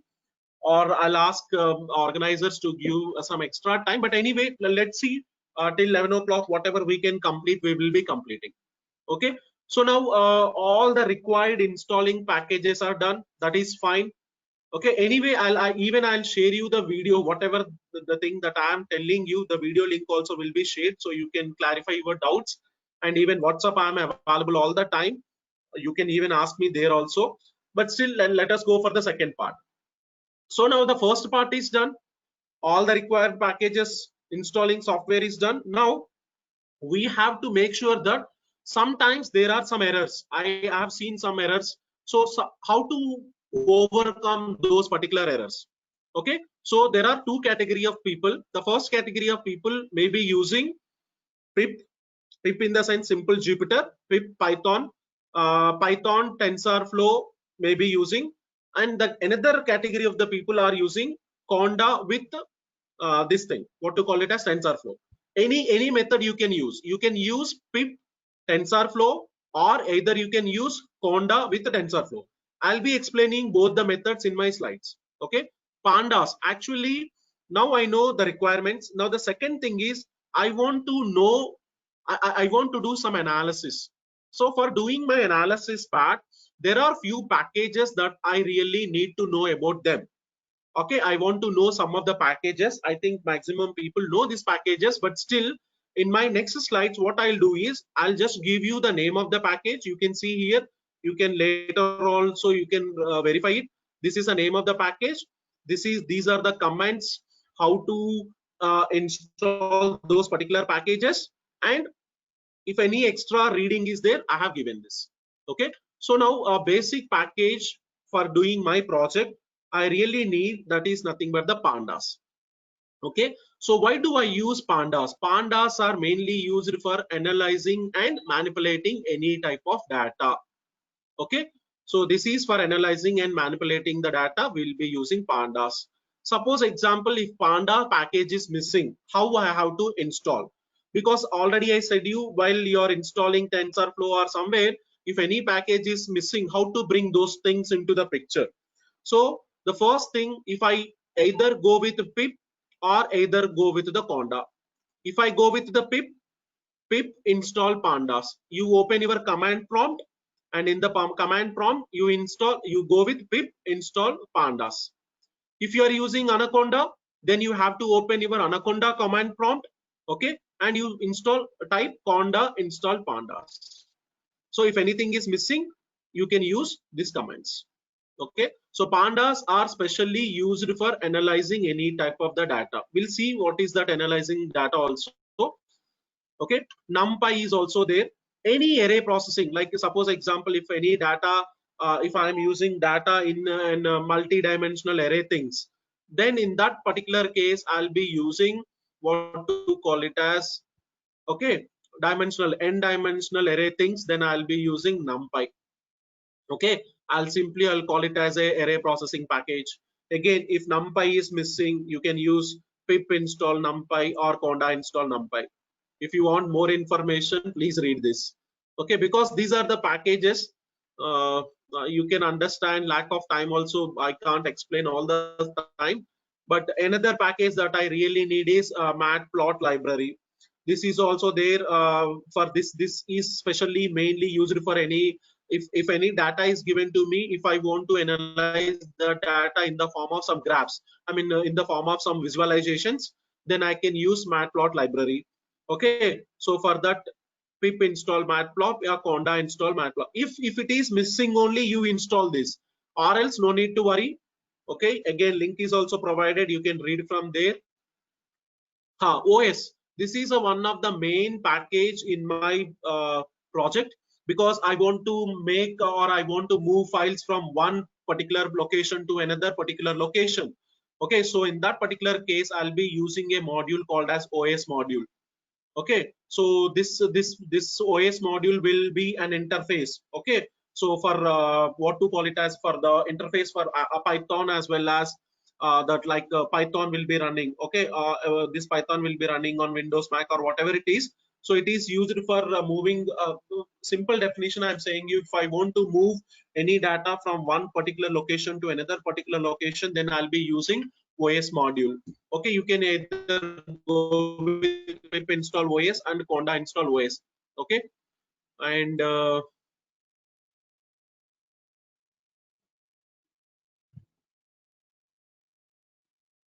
okay, and next one is Seaborn is also there.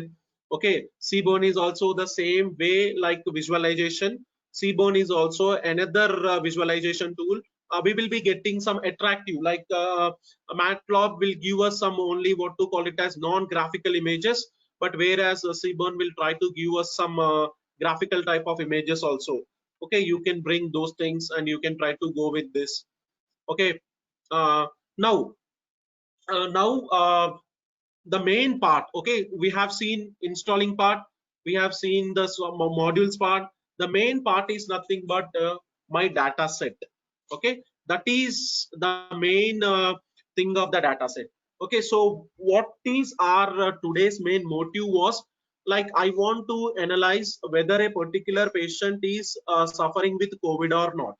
So for that, what we have done is, uh,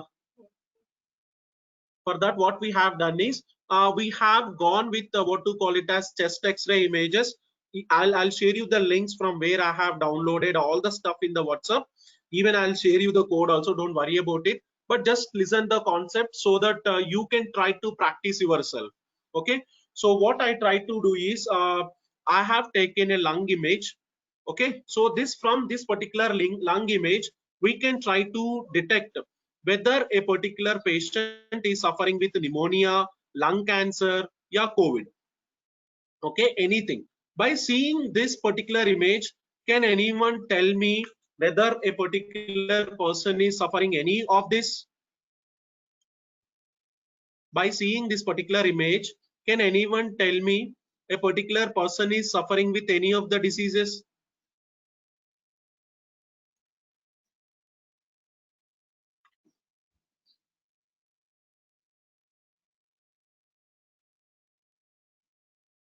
Not possible. Yes, the reason is we need to have a specialist. The radiologist only can identify that.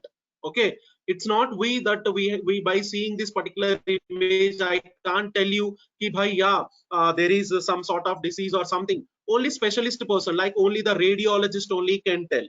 But for our understanding, what we'll do is, we'll try to divide this particular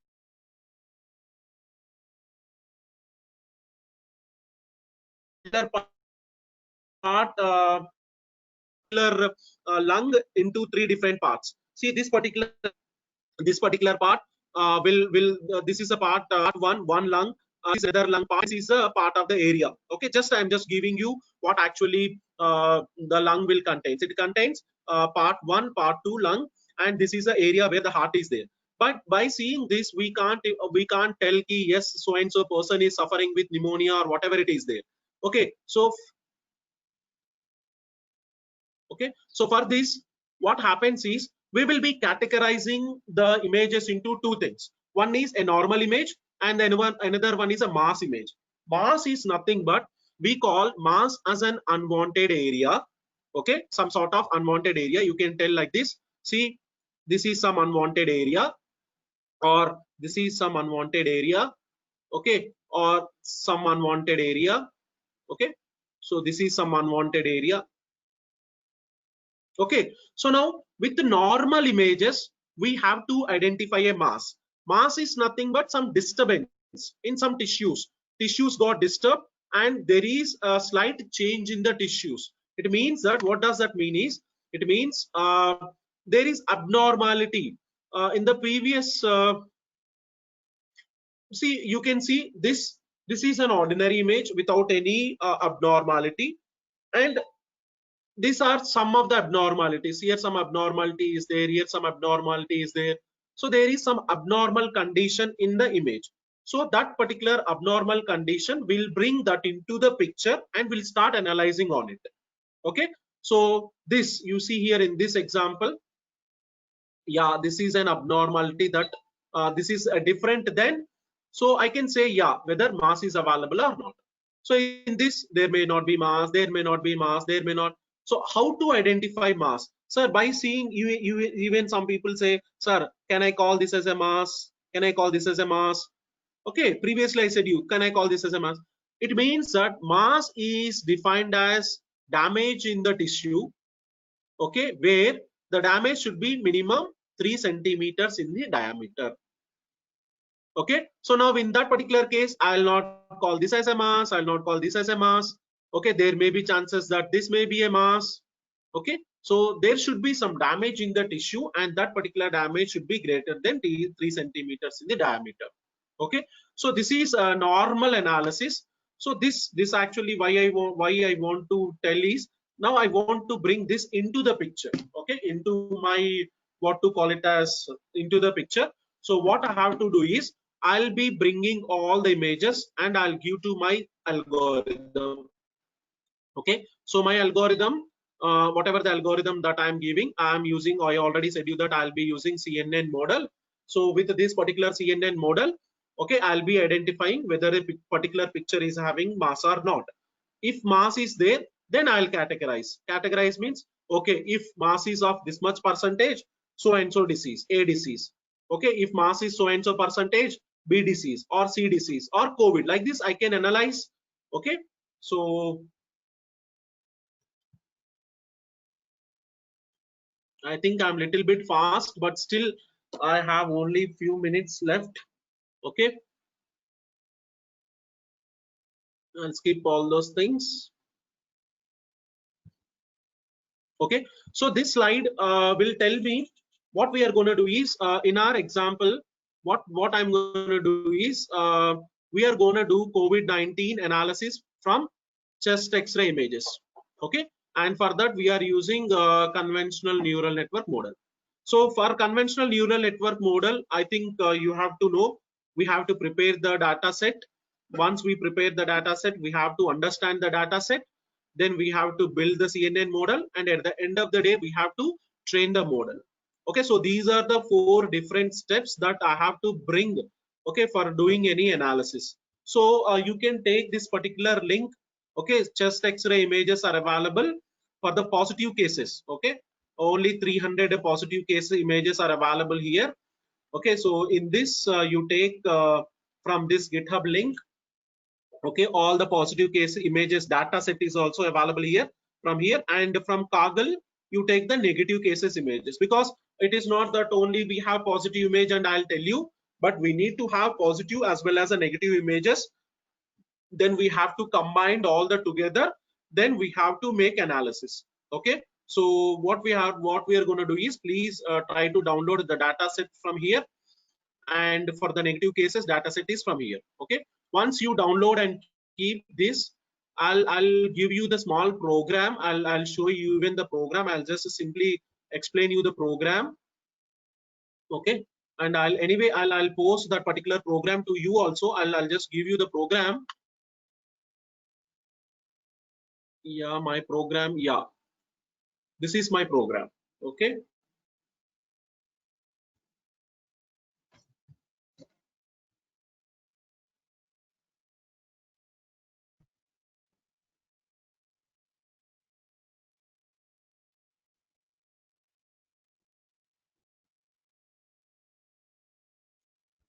yeah, Gautam sir.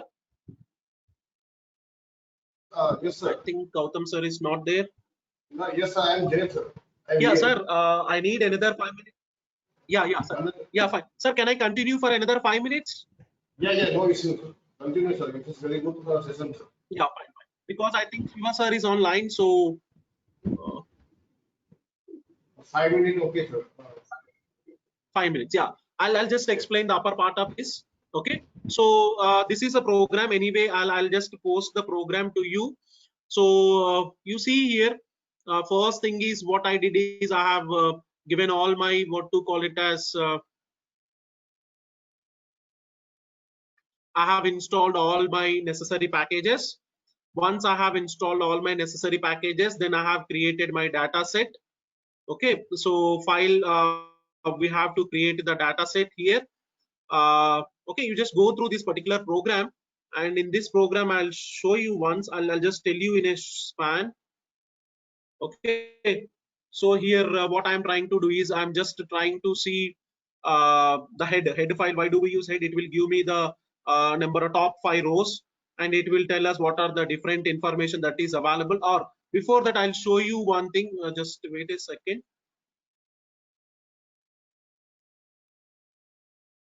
Yeah, you can see here. This is my data set. I think is it visible? Is it visible? I already said you, like you see in the Yes, E drive I have created I already said you, like in the E drive I have created a folder called as Jupyter, and in that I am working whatever the projects that I want to work. I kept all the projects over here. So out of this, what I did is I have done some COVID analysis project.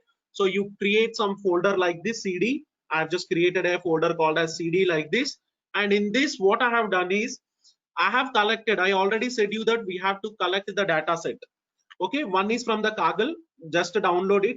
This is a Kaggle data set. You no need to do anything. It will be a default file, just download it. And another file is nothing but this is from the chest X-ray images from my GitHub. Okay, so this chest X-ray is from my GitHub, and another thing, this is nothing but from the Kaggle. So this chest X-ray contains the positive images. It has a number of folders. Don't worry about it. Just concentrate on the images. Okay, so all these images are the positive case images, right? And there is a meta file. So this particular file contains all the information of these images. You have to concentrate only on these two things, metadata as well as on the images. Okay, and the second thing is from the Kaggle. These are the chest X-ray images which I have taken. It is already defaultly available. You can take from there. Now our main motive is we have to create a data set for us. Okay, so this data set you can see here, data set I have created here. You see here, yeah. First file path chest X-ray images data CSV. Okay, I have taken that particular regarding the positive samples, and from where chest X-ray images you can see here. Okay, image path and the file path I have given, right? So this one from chest X-ray images, this is a image path. You can see here chest X-ray metadata.csv, that is this file chest X-ray meta.file, and even for images the images folder. First I have what to call it as, I have chosen my, I have set my paths. Once a path is set, simply I have read the file path, and in this particular file path what happened, I was just seeing I have 200 and what to call it as 930 rows are available and 29 columns are available. 930 rows and 29 columns. So if I just want to look into the Excel sheet, what I did is I have given as head, this will give me the top 5 rows.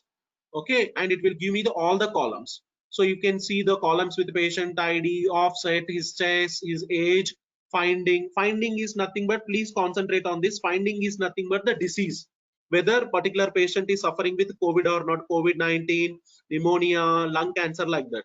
Okay, so all other related information. And another thing, okay, you can see this. Okay, file name, folder, it is available in the image folder. Okay, and even the location from where we have collected, on which date we have collected. Okay, what type of the data it is, whether X-ray images or not, all such type of information is available. Okay, so please only concentrate only on I mean, you can just, if you just see more, you have a more glance, then you can see on that, but right now please concentrate on these findings. Okay, and now once I know what is my data available, okay, now I have to create my target directory. So for that I have created a folder called as dataset. In that there is a folder called as COVID. Okay, no need to create this one, you can create from here. See, I have created a data set, and in that there is a folder called as COVID, and in that all the COVID related images are there. I have to bring, so this I am not doing anything through the program, I'm doing that. Okay, I have created the folder. Once the folder is created, then I am bringing all the findings. I already said you in my metadata there is a column called as finding, and in that we have diseases like COVID disease is there. We have all type of diseases, right? Pneumonia is there, lung cancer is there. So specially I am bringing only the file name with called as COVID. Okay, and here there is an option called as PA. That PA is nothing but it is telling us I want to bring see chest X-ray images we can take, we can see from the front end, from the back end, or the top view. So I want to eliminate everything from the top view. That's the reason view should be PA. PA is only from the front end. Okay, and what I'm trying to do is I'm copying all the images to the target directory. Once all the images are copied, now what I'm trying to do is I'm trying to take normal images also. So normal images I'm taking from the chest X-ray Kaggle image. You can see here. Okay, in the data set, normal images. So from where these normal images I have taken from the Kabul. Okay, so once that is done, okay, so copy images, you can see here I have copied all the images. So it means that the data set is ready. Once the data set is ready, so this is a program for data set. I already said you that we have 4 different things that I have to take care. One is I have to make sure the data is ready, then I have to bring my module. So this is a program for the data set. I'll just share you this program also. Okay, so the name of the program is this one. You can see I'll share you the entire folder. The name of the program is, okay, this one, dataset creator. Okay, you can use this dataset creator directly onto the Python and you can check over there. Okay, and the second one is I have to bring my CNN model into the picture, and then once CNN model is brought into the picture, then I have to train that particular model. Okay, so this is a program. You can see the basic CNN model I have written here. Okay, so CNN model I am using sequential model. So for that, what I have done is conventional 2D network model I have used, and I made the filter size as 3 by 3, and the activation module is ReLU, and for the first time the size of the image should be defaultly given. So this is one model. Like this, you can bring n number of times the model into the picture. Once, see, this is the same code. No need to get this thing. If you have any doubts, you can ask me while you are doing this on the practical. Once again the model is brought, I put the 5 minutes. Here 32 filters, next 64 filters, 128 filters. Like this, I have used all the filters and 4 times I have brought it. Once that is done, I have gone to this analysis part. Okay, you just go through this particular program, and if anything is there, let me know. Definitely, I'll try to solve what to call it as in the WhatsApp group. Okay, I think I'll share you maximum details, and I think my you can take my number from here. Okay, that I'm giving you.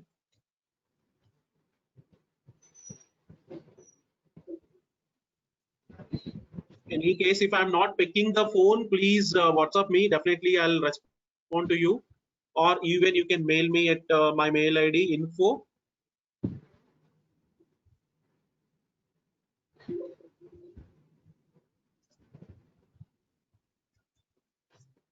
Okay, so if you have any doubts over there, you can ask me. Definitely, I'll try to solve all the problems. Yeah, Gautam sir. Yes, sir. Yes, sir. It is very good Yes, session, sir. Very good session, sir. And all the requirement of the participation on this field.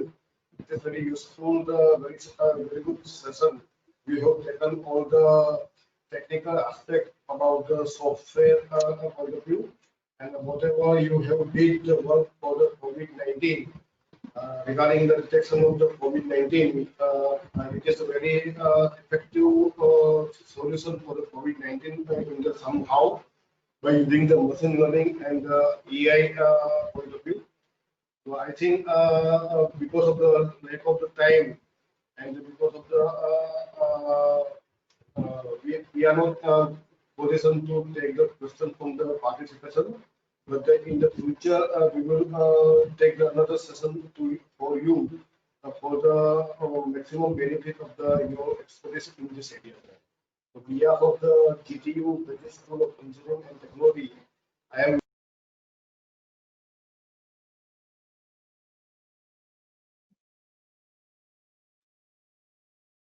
the IOT, machine learning, and the AI. Once again, I am very thankful to you, sir, and we will take you again for our participation, our participant. So, thank you again, sir. So, let Professor M. Srikumar join the session, sir. So, Yes, sir. if you, so in this case, we need the 5-minute break, sir. Professor M. Srikumar, sir.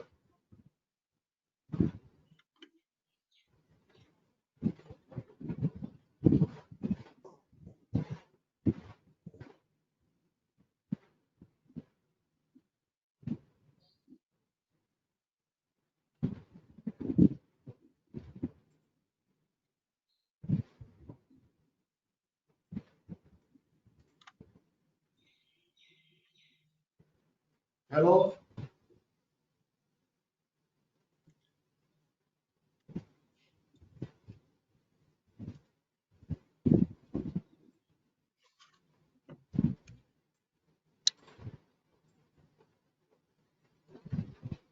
Good morning, sir. How are you?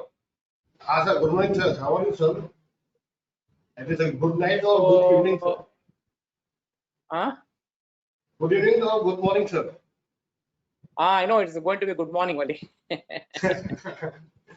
It's sir, Dr. Raju. He called me that, oh, please take that one session. Okay. Okay, yeah, sir. Thank you very much, sir, for providing the very good session, very good informative and very useful to all participants, sir. So, Okay. Thank you. so, yeah. So I just need a 5 minutes, sir, because just 2 hour Sure. long session was taken by Mr. Prasad. So if you just allow to take the rest for the 5 minutes, then we will start the session. Yeah, sure. Thank you, sir. So there is a 5 minute break to all the participants. So within 5 minutes, we will start the next session. Okay, sure. So I will put on hold. Yes, sir. Yes, sir. Just 5 minutes.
Yes, Professor Sikumar, sir.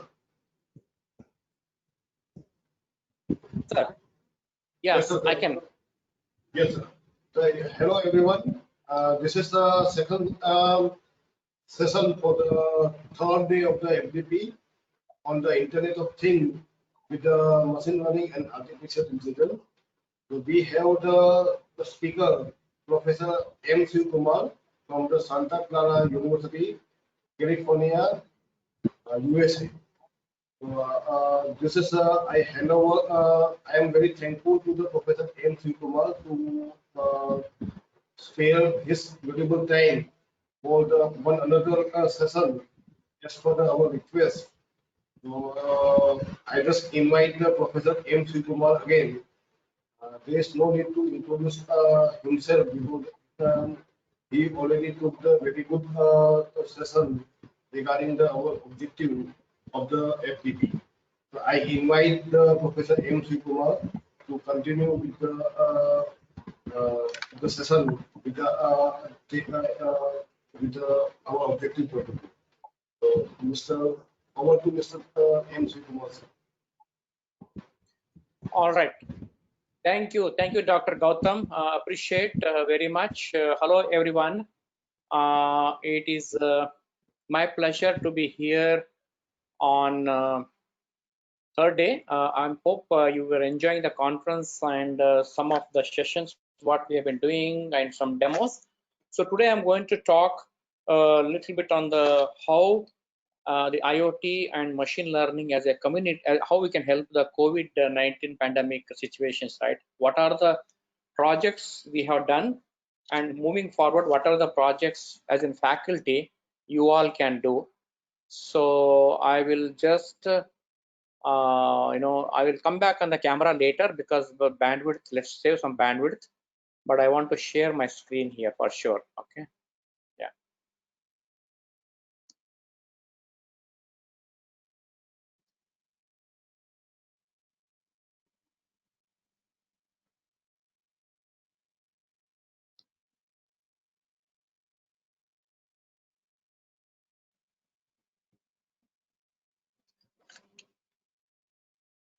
You can see the screen, sir?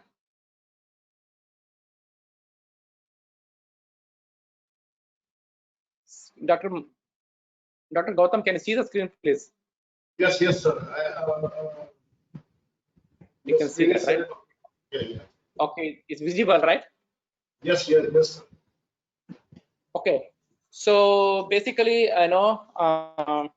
welcome back again. The scope of IoT in fighting COVID-19, right? What are the IoT projects we can carry on this? How we can help the community, government, and medical staff, right? Being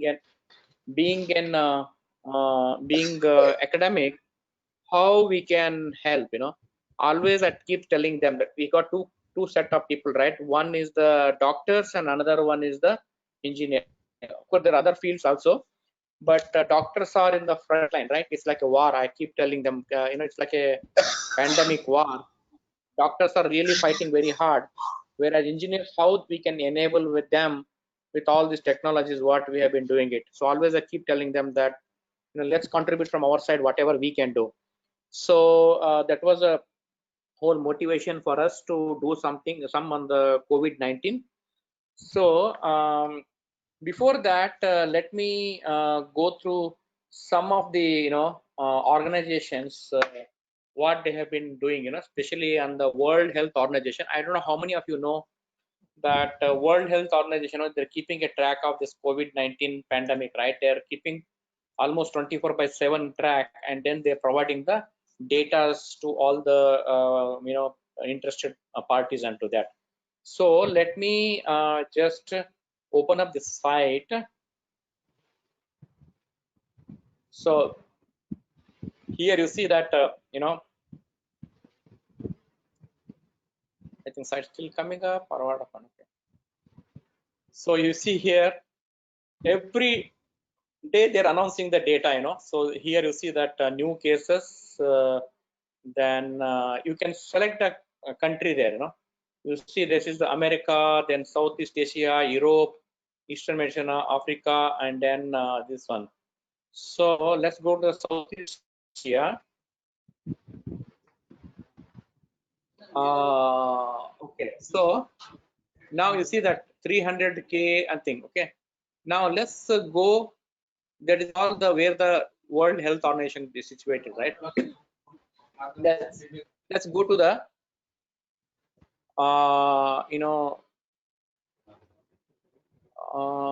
India. Actually, I should see that India thing also here. Yeah, India. You see now they are getting the map.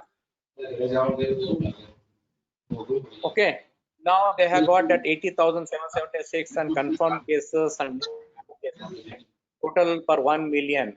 Per 1 million is the what the cases. Now the reason I'm very unfortunate that we have so many fatalities coming up. So now January 13th to 15th September. See, there's a current one, 15th September. There have been 4.30 confirmed cases. So now, how we can take this data and connect it to the IoT and connect it to the machine learning, artificial intelligence, right? How we can help them, right? So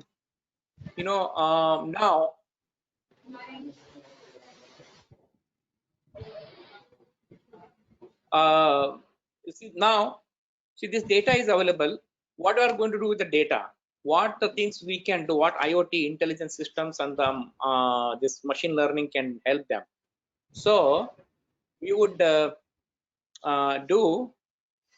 Let's go on to the other sites who are having this. Another one, which is basically John Hopkins University. They are doing it. So what they are providing the data. Of course, the more of an American data, but still, they're getting data from the World Health Organization, but they're providing you the data set. All the API is available for you to integrate with them. Now, how we can do IoT? Let me go through on that. How we can take this data in a smaller way and in a bigger way, but in smaller way we can always help the community and this one. Okay, so this is the whole motivation for us. So much of data is there, so much of unfortunate things happening. How we can help the patients out there, how we can help the doctors actually. So I don't know how many of you are also aware that exposure notifications, right? Basically, the Google and Apple, they joined their hands. They call it as an exposure notifications, right? Contact notifications. Whenever any person come in contact for the COVID, then immediately that particular person get a notification from the health department. So this application they have combined it together and they have done at the operating system level, not at the top level, because they have to really go in deep.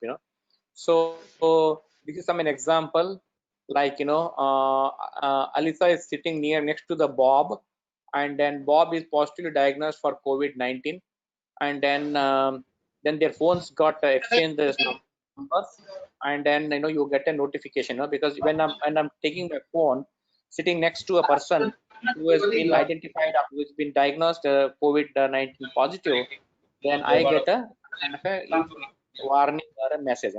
That's the whole concept. Let's see how IoT can help. So basically, what happened is once they know that you are contaminated with that, then what they do that they will try to send some kind of an messaging or try to contact. Of course, everybody has to give their consent, unless and until there is consent.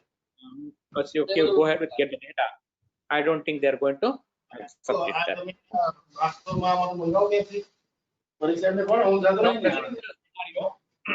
Now here present here experts suggest that worst is still to hit with the most unfortunate. Again, pandemic grasping the Asian and African countries where the health care facilities are limited.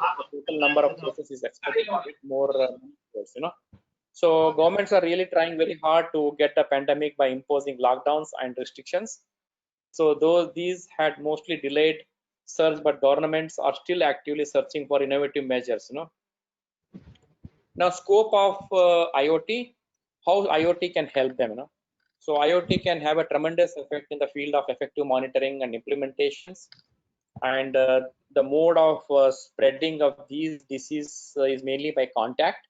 So basically, it's happening in the contact. So by using IoT devices, you can really at least give the information contact in public and crowded place could have wide effect on curbing the rising.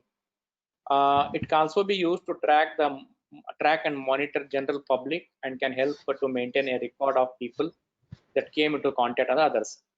So the data gathered can also be used to track the spread and movement of hotspot of the pandemic. So the basically wherever the hotspot for the pandemic peak is there, at least government hospital, they can maintain certain guidelines or certain distance, right? Yeah. So the possible projects, right? What are the possible projects we can think of it? So one is COVID-19 office security system using IoT deep learning. Okay, So basically, any office security, you want to enter a person who is COVID free. It's unfortunate, but technically speaking, we need to help the community, right? So security system, they can monitor the identity first. There is an RFID identity, and then next you basically,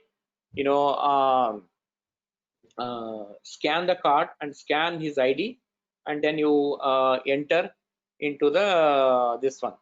He can be allowed to do that. So monitoring traffic flow at railway station or bus stations. I don't know if I explained in the first day.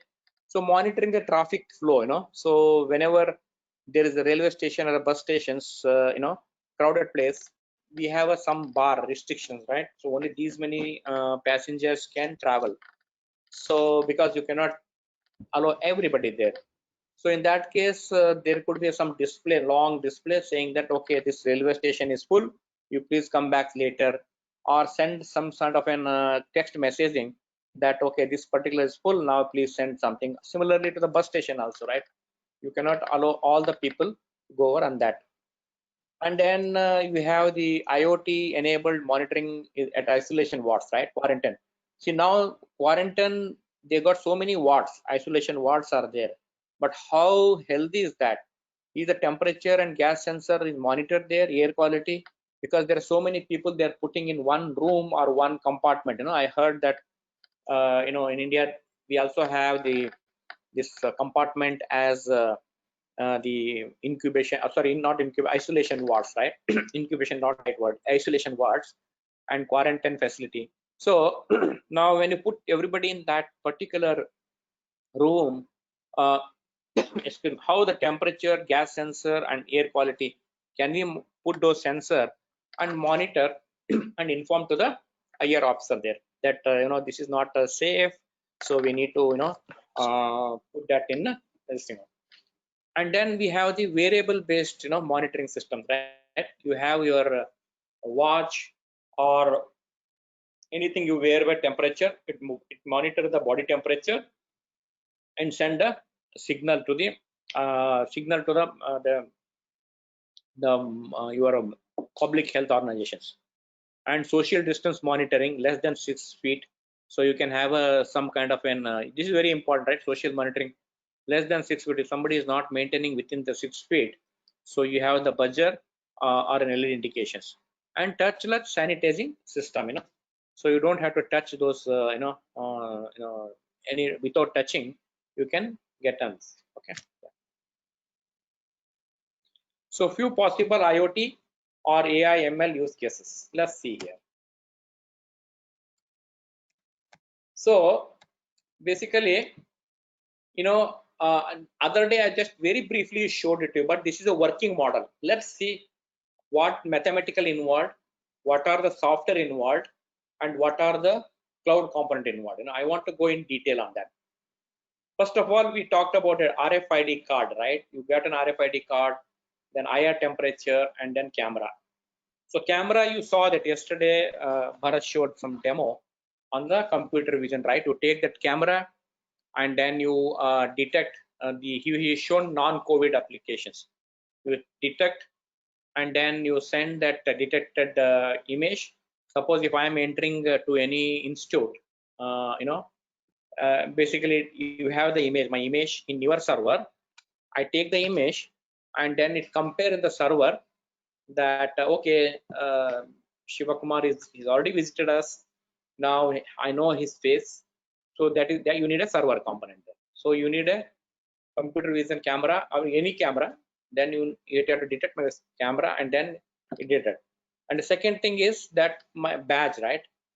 I will be coming with you. Suppose somebody, because I don't have badge in that university, so somebody who has hosted me, he or she will come to the door and then okay, then it will detect that okay, this is the card reader. Or if I'm an employee, then I get that this thing also.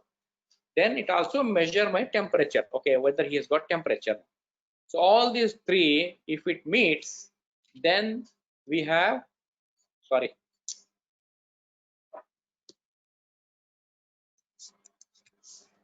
then we have a servo motor control. So let's see what is there in this. Now here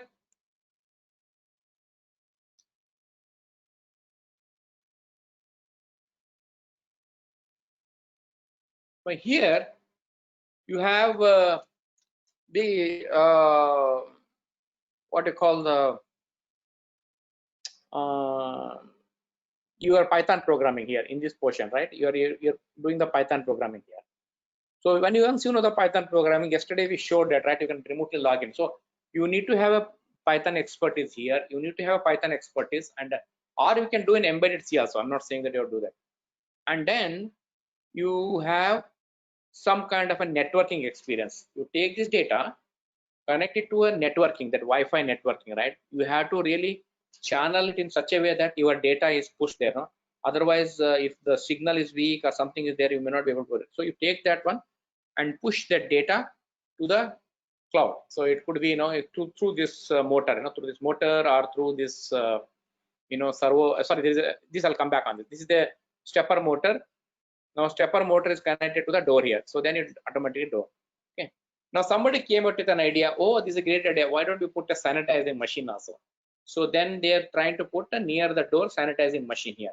So here also a Python programming, and then here you need to actuate a relay that the sanitizer will open as soon as somebody enter. Actually, there is no proximity sensor shown here, but you can put a proximity sensor. As soon as you enter into that room, then this sanitizer will open and then it will be sanitized for him. Now, recently, last week, I've seen on machine in the airport that as soon as you want to go there, it's in the design stage. In one of the university they're done in US, that company in collaboration with them, that as soon as you enter, it detect your security, and that it first of all it detect the temperature. If the temperature beyond certain things, it will not allow you, and then it will sanitize you. The complete body, they actually sanitize. It's like, in the movie it happens. It's so much of cloud kind of a wave, so they just sanitize that. That whatever the chemical is there, of course, is not harmful to health. They sanitize you. Person has to just lift their arm and their hands, and then it sanitizes, and then it asks you to go there. So that is all IoT based, right? So you can do the IoT is helping them to get this one sanitizer, and then you have of course you have an alert message here. This is the alert message. It could be a simple phone, or it could be an email message, right? Okay, now person has got temperature, he is entering there. So can you do something on that? It is doable, it is possible. We have done it at a lab. Now if anyone is entrepreneur is interested, so you can implement this.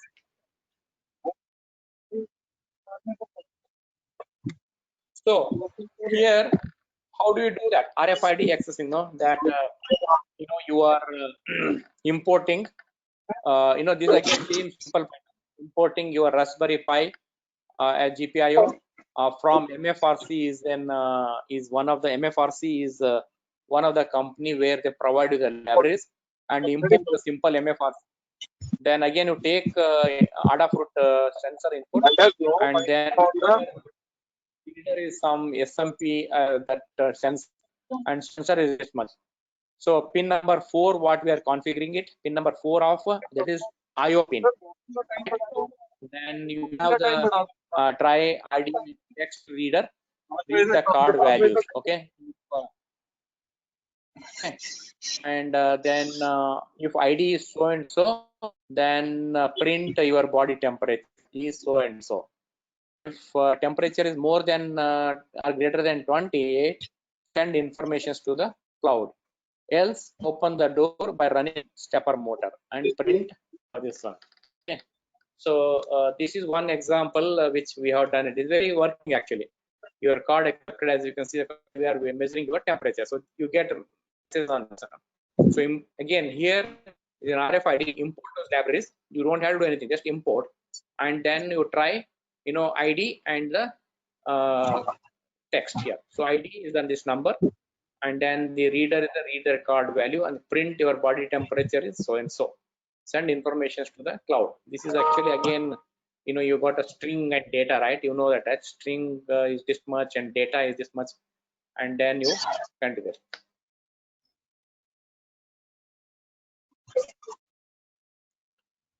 So now this is the IR temperature, right? Now this is about in the I'm talking about this whole circuit here. So now this is your higher temperature. Okay, so in this case what we are doing, we are basically we are asking that Python code is if ID is so and so, then print your card accepted, please wait, we are opening up the print, and then you got print and then time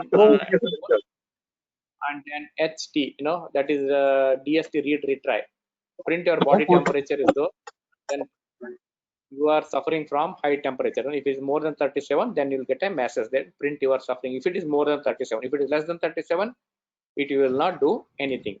So it's a simple program, and now you can connect this one to any text information of your Hello, sir. data 1 minute, sir. where you are accept 1 minute. this Hello, one. sir. Okay. 1 minute. There is some echo from the someone. Just move forward, sir. Now, sir, continue, sir. It's okay. Hello, sir. Yeah. Okay. Thank you. So this is the one other experiment you can do it. So and then you can send a text message. By using this, you can send some kind of a text message. Yeah.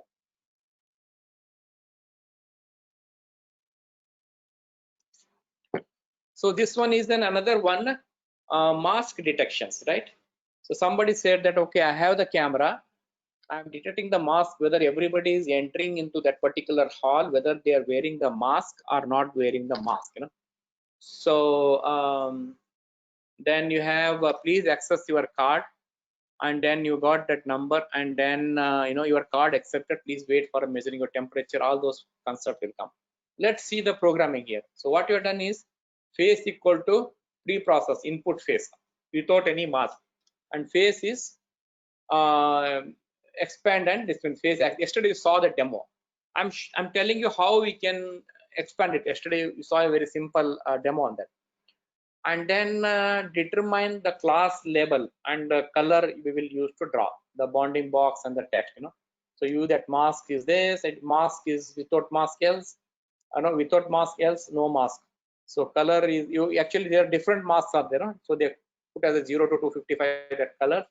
If label mask else 0 0 255, then include the probability in the label. Then it will tell you that, okay, it's not wear the mask, now somebody has to take care of it.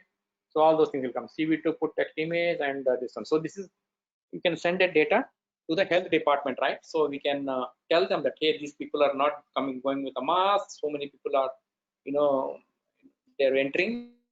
So you can always tell them to that.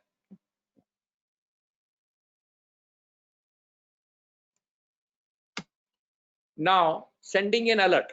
Okay, with all these things, it is possible that you can always send an alert. Yesterday you saw that, I don't know how many of you created the ThinkSpeak account. In the ThinkSpeak account, if you create, then we should be in a position to send you an email. Okay, now if you're using the Amazon Web Services, you can if you're using AWS, you can basically send a text message also. You don't need any outside text person, right? You can send easily to that text message there, right? Yeah. So you can send a text. Now I'm trying to do some voice also. No, I'm just telling Bharat and team, can we implement the voice also to that, so that people can hear it, right? Now you're getting a text message, then you're getting your what you call the email. So instead of both the things, can we get some kind of an audio also? So he's trying for this audio. Now we get.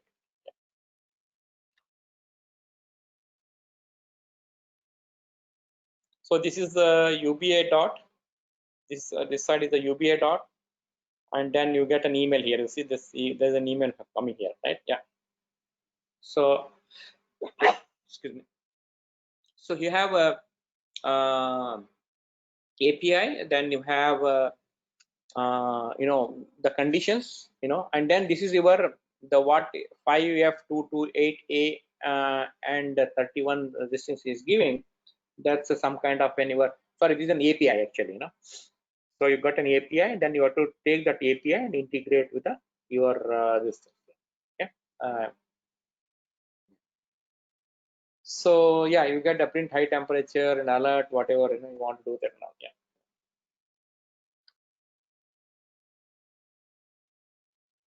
Yesterday you saw that Bharat, that image, right? I just want to skip here. Okay, now AI enabled thermometer. Actually, you can do the one FDI is there. They have approved thermometers. Actually, it's actually a thermometer powered with artificial intelligence. With Kinsa can estimate influenza-like illness across the US in real time and predict a pattern 3 weeks before it is identified. See, now the biggest problem is one is the identification, and second one is the your person. Some people don't even know that they have this COVID-19, right? And suddenly, because they are all immune to that their system, immune to the system, they are grounding it in electronic term, or in engineering for research, they're grounding it. Whenever the COVID comes, they just somehow ground it. Means it goes out. But problem is when they're in this process of grounding, now there is another what you call that electromagnetic force, right? This EMF is inducing from one person to other person, right? That's what is very difficult, right? From EMF we are inducing it. I'm just using electronic terms here, but in medical terms, they say that it's contagious, right? I mean, it goes from one person to other person. But the beauty is that all other pandemic, at least we used to know that okay, that person has now he has to be quarantined or anything. So now the study shows that the person doesn't even know that he has got the COVID, and probably many of people have gone and done decision but have gone. But only thing is this disease like that. So before that they will identify, they find an identification that they will do that and create a real-time illness signal. Aggregates tens of millions of anonymized data inputs from close to a million US household with Kinsa thermometer, and from the data Kinsa was able to create a real-time health map using their smart thermometer. Okay. So this is on thermal camera and Raspberry Pi. Another one is basically it is a thermal camera and Raspberry Pi 4 to recognize temperature. So this is another one where they put a camera and it automatically, see, it is coming from here. You see here, this is coming from somewhere outside. There's a camera. So scan people per second and alert when temperature. So this is actually just scan it. There's a camera and there's a temperature. They scan it and then they send it data to the this one. Yeah, and then I'm just showing the capturing the data. Now, what is the machine learning? You can use the TensorFlow from Google, like yesterday I was talking about Anaconda from this one, Jupyter. So you got several not open source cloud. You can use those as patterns. Yeah.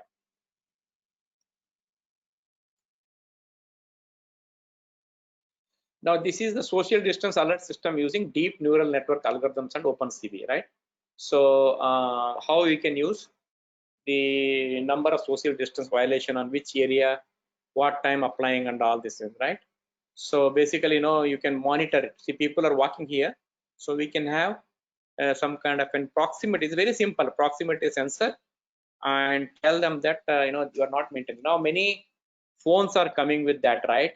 In fact, I don't know how many of you heard that the new iPhone is coming with an oxygen meter, right?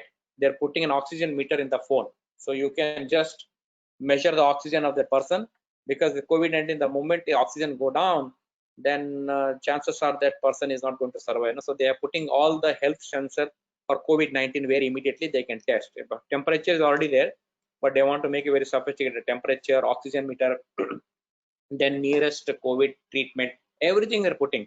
So definitely, when they're putting these things, then IoT is a big thing for them, right? So we have to control those IoT aspects of that. So this is a very simple project. So this is how they have done it. So this is an Arduino board, and this is a proximity sensor. This is that IoT kit what yesterday Bharat was showing. So then you person is walking there, and then there is anything less than 6 feet. You can define it.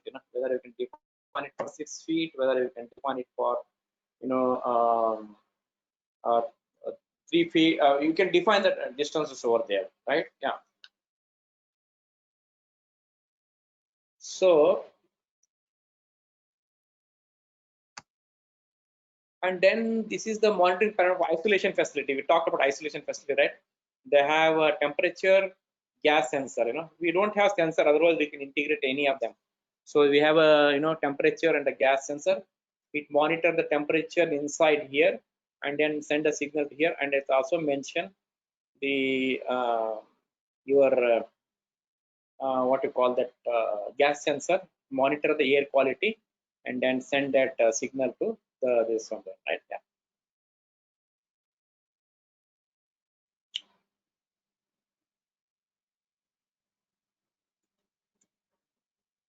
Then we have a smart watch implemented with ESP8266 based node MCU. So you have ESP8266 based basically here is a smart gear watch. We talked about a gear, right? So we have this is one of the NIT Agartala. We have done the project with them. So they have shown this working model there. So a smart watch implemented the ESP. So we have a smart watch. Then you have the temperature meter. Then you have your of course everything only temperature, monitoring the temperature is basically they have a breadboard and monitoring the temperatures.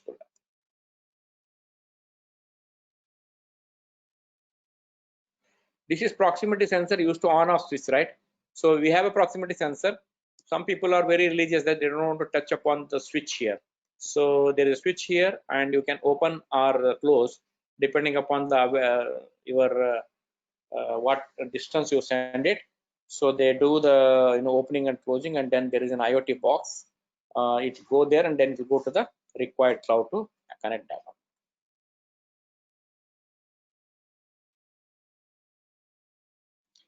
Yeah, social distance alert alarm. This is a circuit actually. So there is a proximity sensor and there is a buzzer, and there is a proximity sensor. So the moment you go the nearby, then it will actually buzz it. It will have a buzzer on the indication. So it is working model we have there. And then good thing is that everything you can keep a track in the cloud. Okay, so you can situate it in the cloud and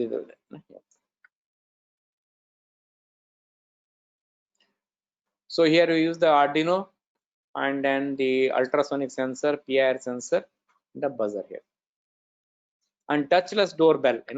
So this is another same. The component we used is the Arduino board, infrared sensor. Then there is a relay, there is a buzzer, and we have some PIR sensor on that. So it is basically a touchless system. So you can basically use Raspberry Pi board. See, I don't know how many of you are aware that Raspberry Pi has got a great Python integrations, whereas Arduino board it doesn't have much. You have to learn the embedded C program. Whatever the program they have written, their own programming. So I would recommend that Python is very easy to program. Embedded C, these curly brackets, it makes really a lot of challenges there, right? I mean, it's for simple project it is okay, but if you're going for a multiple aspects, it takes a lot of time into that. So one has to be careful on that aspects.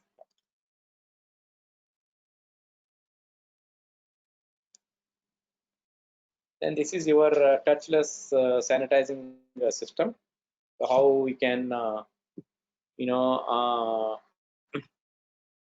we can open up for this one. So again here there's a big machine. Actually you can put whatever biggest you can do on the this one, and then you have a distance sensor and it budges, right? The moment it comes to the buzz there. So now these are the applications we have done. So but there are other possibilities.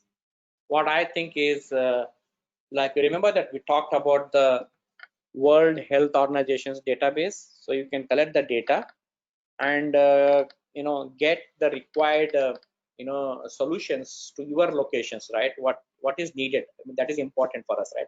What exactly is needed for your aspects to that. So and then what we have is the Android and this platform, that is also a great platform. Okay, now let's talk about this is all about the IoT. Let's talk about the machine learning or artificial intelligence, what we can do. You remember I showed other day, the ARM model, embedded systems, that actually fit in very well here, because ARM has designed their machine learning training only for embedded systems. This fits in very well for them. So it's one of the best systems, I would say that, because especially on the embedded side. Yeah. So then we have I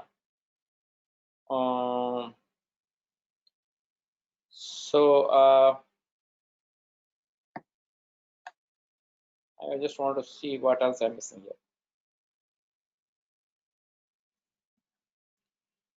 Okay, so now so the other thing is then the US and India collaboration. There is some National Science Foundation framework is also there. Let me pull that framework here. 1 second, please. I had to go to the system here.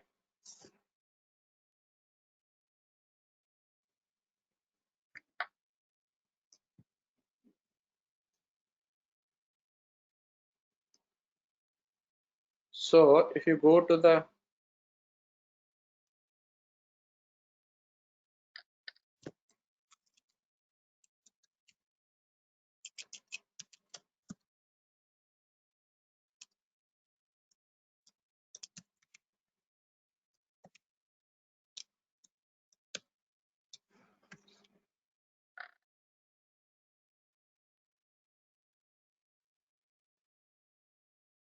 so I'm just trying to see.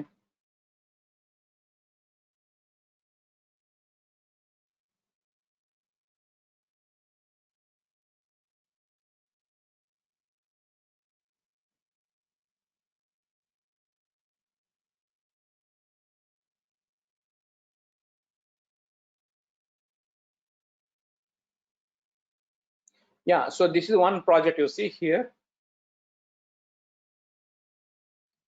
So NIST, this is one of the biggest things. So COVID-19 breaking news, resilience of chip manufacturers facilitated during COVID-19 rooted semi-standards. Okay, so you see this is actually IoT comes over there. Then here you see that NIST award 50 million in funding to help manufacturers respond to COVID-19 pandemic. So this was in fact one of our university colleagues. He was part of the whole process here. It allow the NIST manufacturing extension partnership centers for 50 states. So let's see here what are that extensions here. So manufacturer extension partnership here. So how the network helps manufacturing connect with the local MFA and supplier scouting. So they have basically a lot of initiatives they have taken for manufacturing aspect, which manufacturing ultimately it goes to the this one your COVID-19, how we can do it on the COVID-19 aspects to that. Yeah.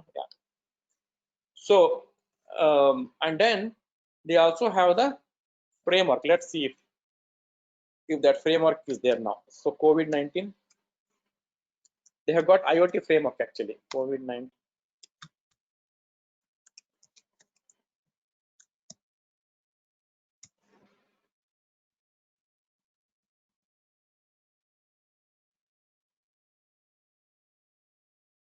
Let's see.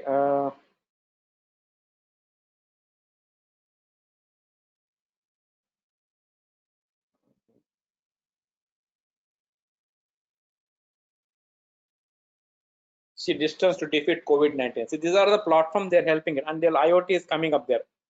How can NIST help collaborating a distance defeat in the COVID-19? So they have some specification coming up. Engineers, they're working on it. If anybody is interested, you can always directly contact them. Of course, they give project. There has to be some US collaborations. Then they give it.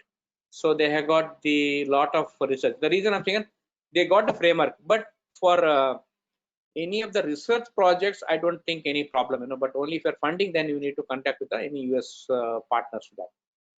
So then we have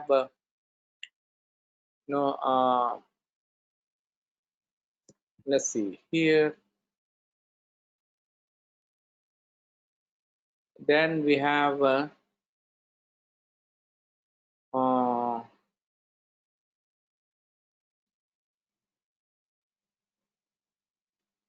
drone solution US map fueling. Okay. So let's see here. Of course, they have got a lot of data here actually. So this data will give us to produce some product, right?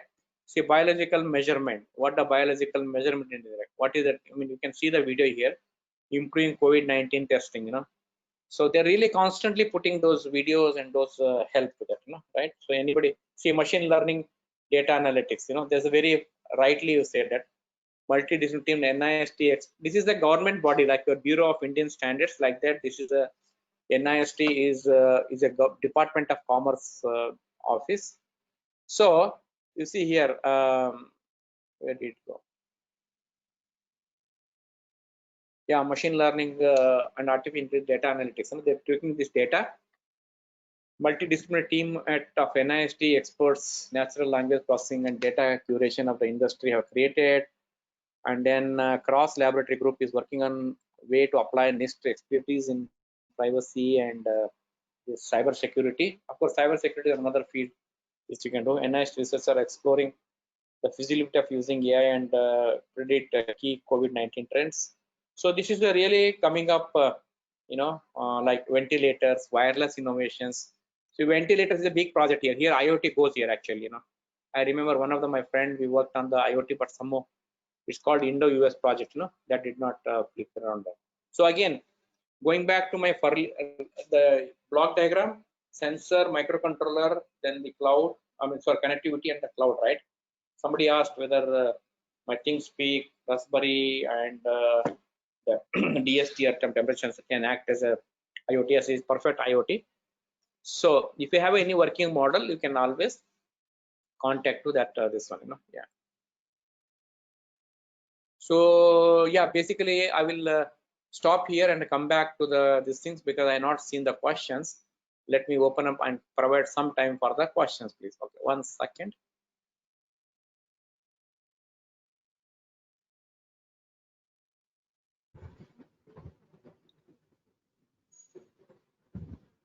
Hello.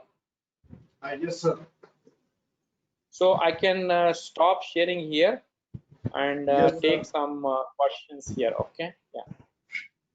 Okay, so audience, you are welcome to put your query regarding anything.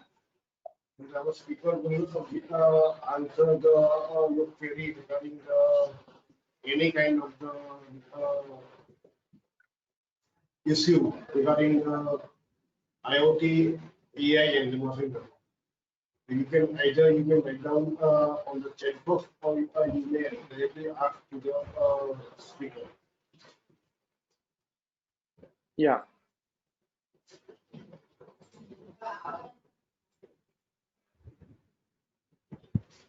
So I see that yes, there is a background. Okay. Yeah, you can acknowledge. Yeah, there's one question from Dr. Vishwajit Thakur. Are sensors and actuators communication wirelessly? Are sensors and actuators communicate? Yes. No, sensors actually there is a wired, because unfortunately, what happened? No, sensors are the low power, low bandwidth, and there doesn't have any memory or anything. It's difficult to transmit, through wireless. There are some sensors it connect to the wireless, but the sensors what we have on the board and what is available, it connects through an wire. It has got the UART and stuff. UART and the which one is good for thermal sensor to interface with Raspberry Pi? What is the approximate? Yeah. Which sensor? Basically, we use a normal grow sensor, and then the interface with the Raspberry Pi grow sensor is the one. Price is hardly, Raspberry Pi board, and if you take that is about $100. Put together is $100 just for your testing purpose. There's a company called Grow, but that's I don't know whether they have a US office, but it's mostly made in China. But now with the things going on, I don't know. But you should be able to get that. Grow. They spell it as a GROOVV. Yeah. We are doing one project to detect the symptoms of COVID-19 based on inputs of breathing waves and sound waves. I wish to connect with my student team with you. Okay, sure. You can definitely connect me, sir. I'll be happy to help them, and even if they want to, if they're okay to publish the paper, I'm also IEEE, a member in some of the conferences. I'll be definitely happy to help you on that.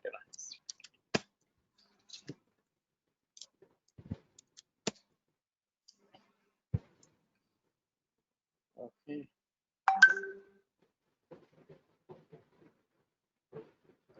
So, any other questions or anything?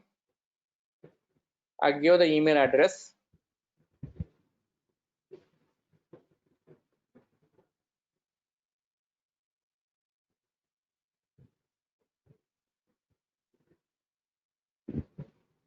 Okay, so yeah, and then the whatever the hardware board you saw that we built, you can also build that board, and it's not a rocket science here, right?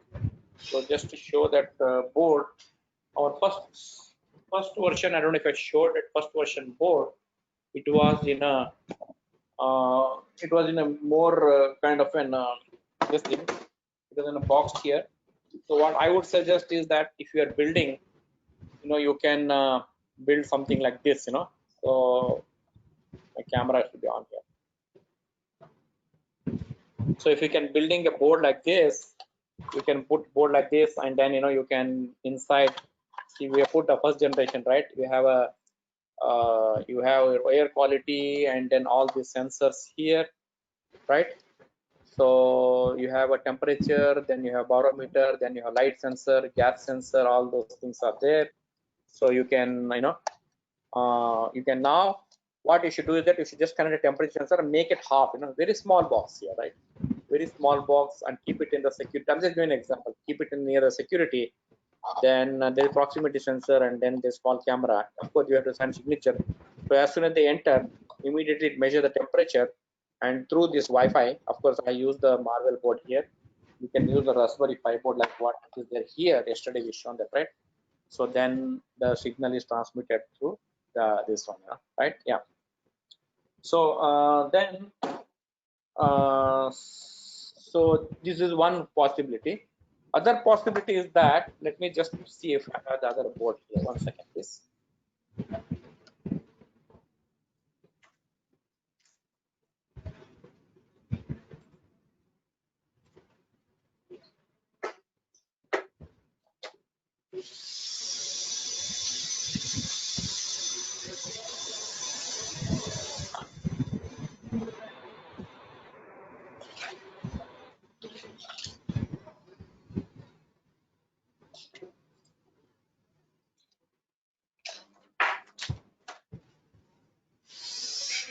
So the other one is that you can use, this is the smallest Arduino board, Arduino board you might have seen, which has got, now I'm doing some experiment here. I'm writing a software on this for one of the school project. So here, you can connect your temperature sensor, very small board. This looks like a Node MCU board. And then it has got the Wi-Fi. It has got the GPRS. You can connect a cellular phone. You have to insert a SIM card here, actually, small SIM card here. Here, the SIM card you have to insert, and then push the data to the cloud there. And then you have, you can connect the temperature sensor or a humidity sensor and push the data to this one. Okay.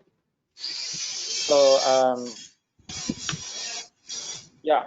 Now then again, what we need is that you need some hardware, you need some programming background and Python, and you need some kind of a cloud this thing also, because these are all the when it go to the TensorFlow, if you're using a say machine learning TensorFlow, then you need some kind of a connecting what the background pattern. Yeah. So that is one thing. And other nugget, other these things I can give is please look into that World Bank, the World Health data. They have given lot many information there how we can take that data, because it's available in some open source. It's GitHub. How we can do some machine learning, because so much of machine learning, artificial intelligence aspects are needed there. So if you can somehow find those aspects, that is also upcoming this thing. Nowadays, they are encouraging that to take that data and try to integrate with your this things. Yeah. So with that, I think any other questions? Sorry, I missed the questions here. Let's see here. Also, I'm not putting any slide here, sir. I'm just showing the board here. Is there any upper collaborating for any? Yeah, it is possible. We can always contact me. Definitely, it is possible to collaborate to using. But only thing is, because of this COVID-19, everything has been all the borders are closed. Otherwise, I have sponsored or got some 2 people over here. They done the projects. One person was supposed to come from NIT Agartala. He got stuck because of the visa. And in fact, from NIT Warangal also, we had invited for one of the conference. We also do the joint project, publications, joint inviting some people from there, and then they come here and they present it. So I just want to encourage it.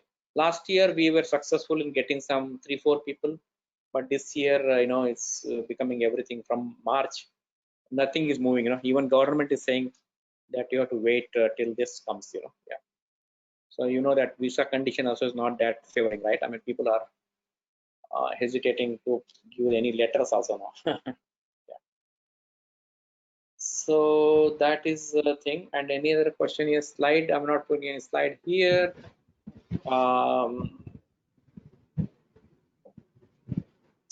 Okay. So that's all, sir. I have anything. If there's no question, I would. I know it is already 12 o'clock for you. I would like to just thank you again. Yeah. Okay, sir. This is very good. You have explored COVID-19 issues, how it can be connected with the sensor, what kind of the sensor is requirement, and how the program can be done with the help of the IOT point of view, take care of the one system, and programming level of this thing. And because of the COVID-19, you are very busy in your schedule, and because of the COVID-19 lockdown and this condition, we are very fortunate to listen the user. It is our pleasure to sharing your knowledge and your finding about whatever you have discussed today. I am sure that our participation will get the more direction regarding their project work, their research work, and the possible new kind of the solution for the India. So, our objective is India should be from the India new kind of the innovation, new kind of the solution for the need of the India should be incorporated in the by the using the new technology, that is the IoT, MI, sorry, AI, machine learning, data science, cloud computing, and the India needs this kind of the innovation from the in India. And I'm very happy that the Professor M. Kumar is always ready to help by the anyhow from the any corner of the India. And I am sure that the participation will contact to you. And definitely there's no doubt that you will help us in the anyhow with the, any kind of the supporting level. With this, I am thankful to Professor M. Kumar to sparing his valuable time and sharing their knowledge, their findings for the our participation. On behalf of the GTU Registered School of Engineering and Technology and the Center of Continuing Education, NIT Warangal, I am very thankful to you for giving the time for us.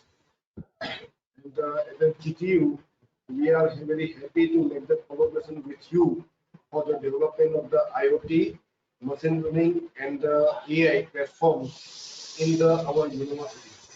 So we will take you to you make the collaboration research in this area. Thank you, sir. Sure. Thank you so much, Dr. Gautam Makwana. I appreciate for kind courtesy and hosting it. Unfortunately, we could not come to face, but definitely, when I come there, we would like to meet you all. Similarly, when you are in US, anybody in the US, do drop me an email. I'll be happy to host in our university whenever things are open up. And it was a pleasure meeting. I'm learning day by day from India. I just saw new education policy, reading through that. They want to include all this IoT, machine learning, artificial intelligence, and the virtual lab.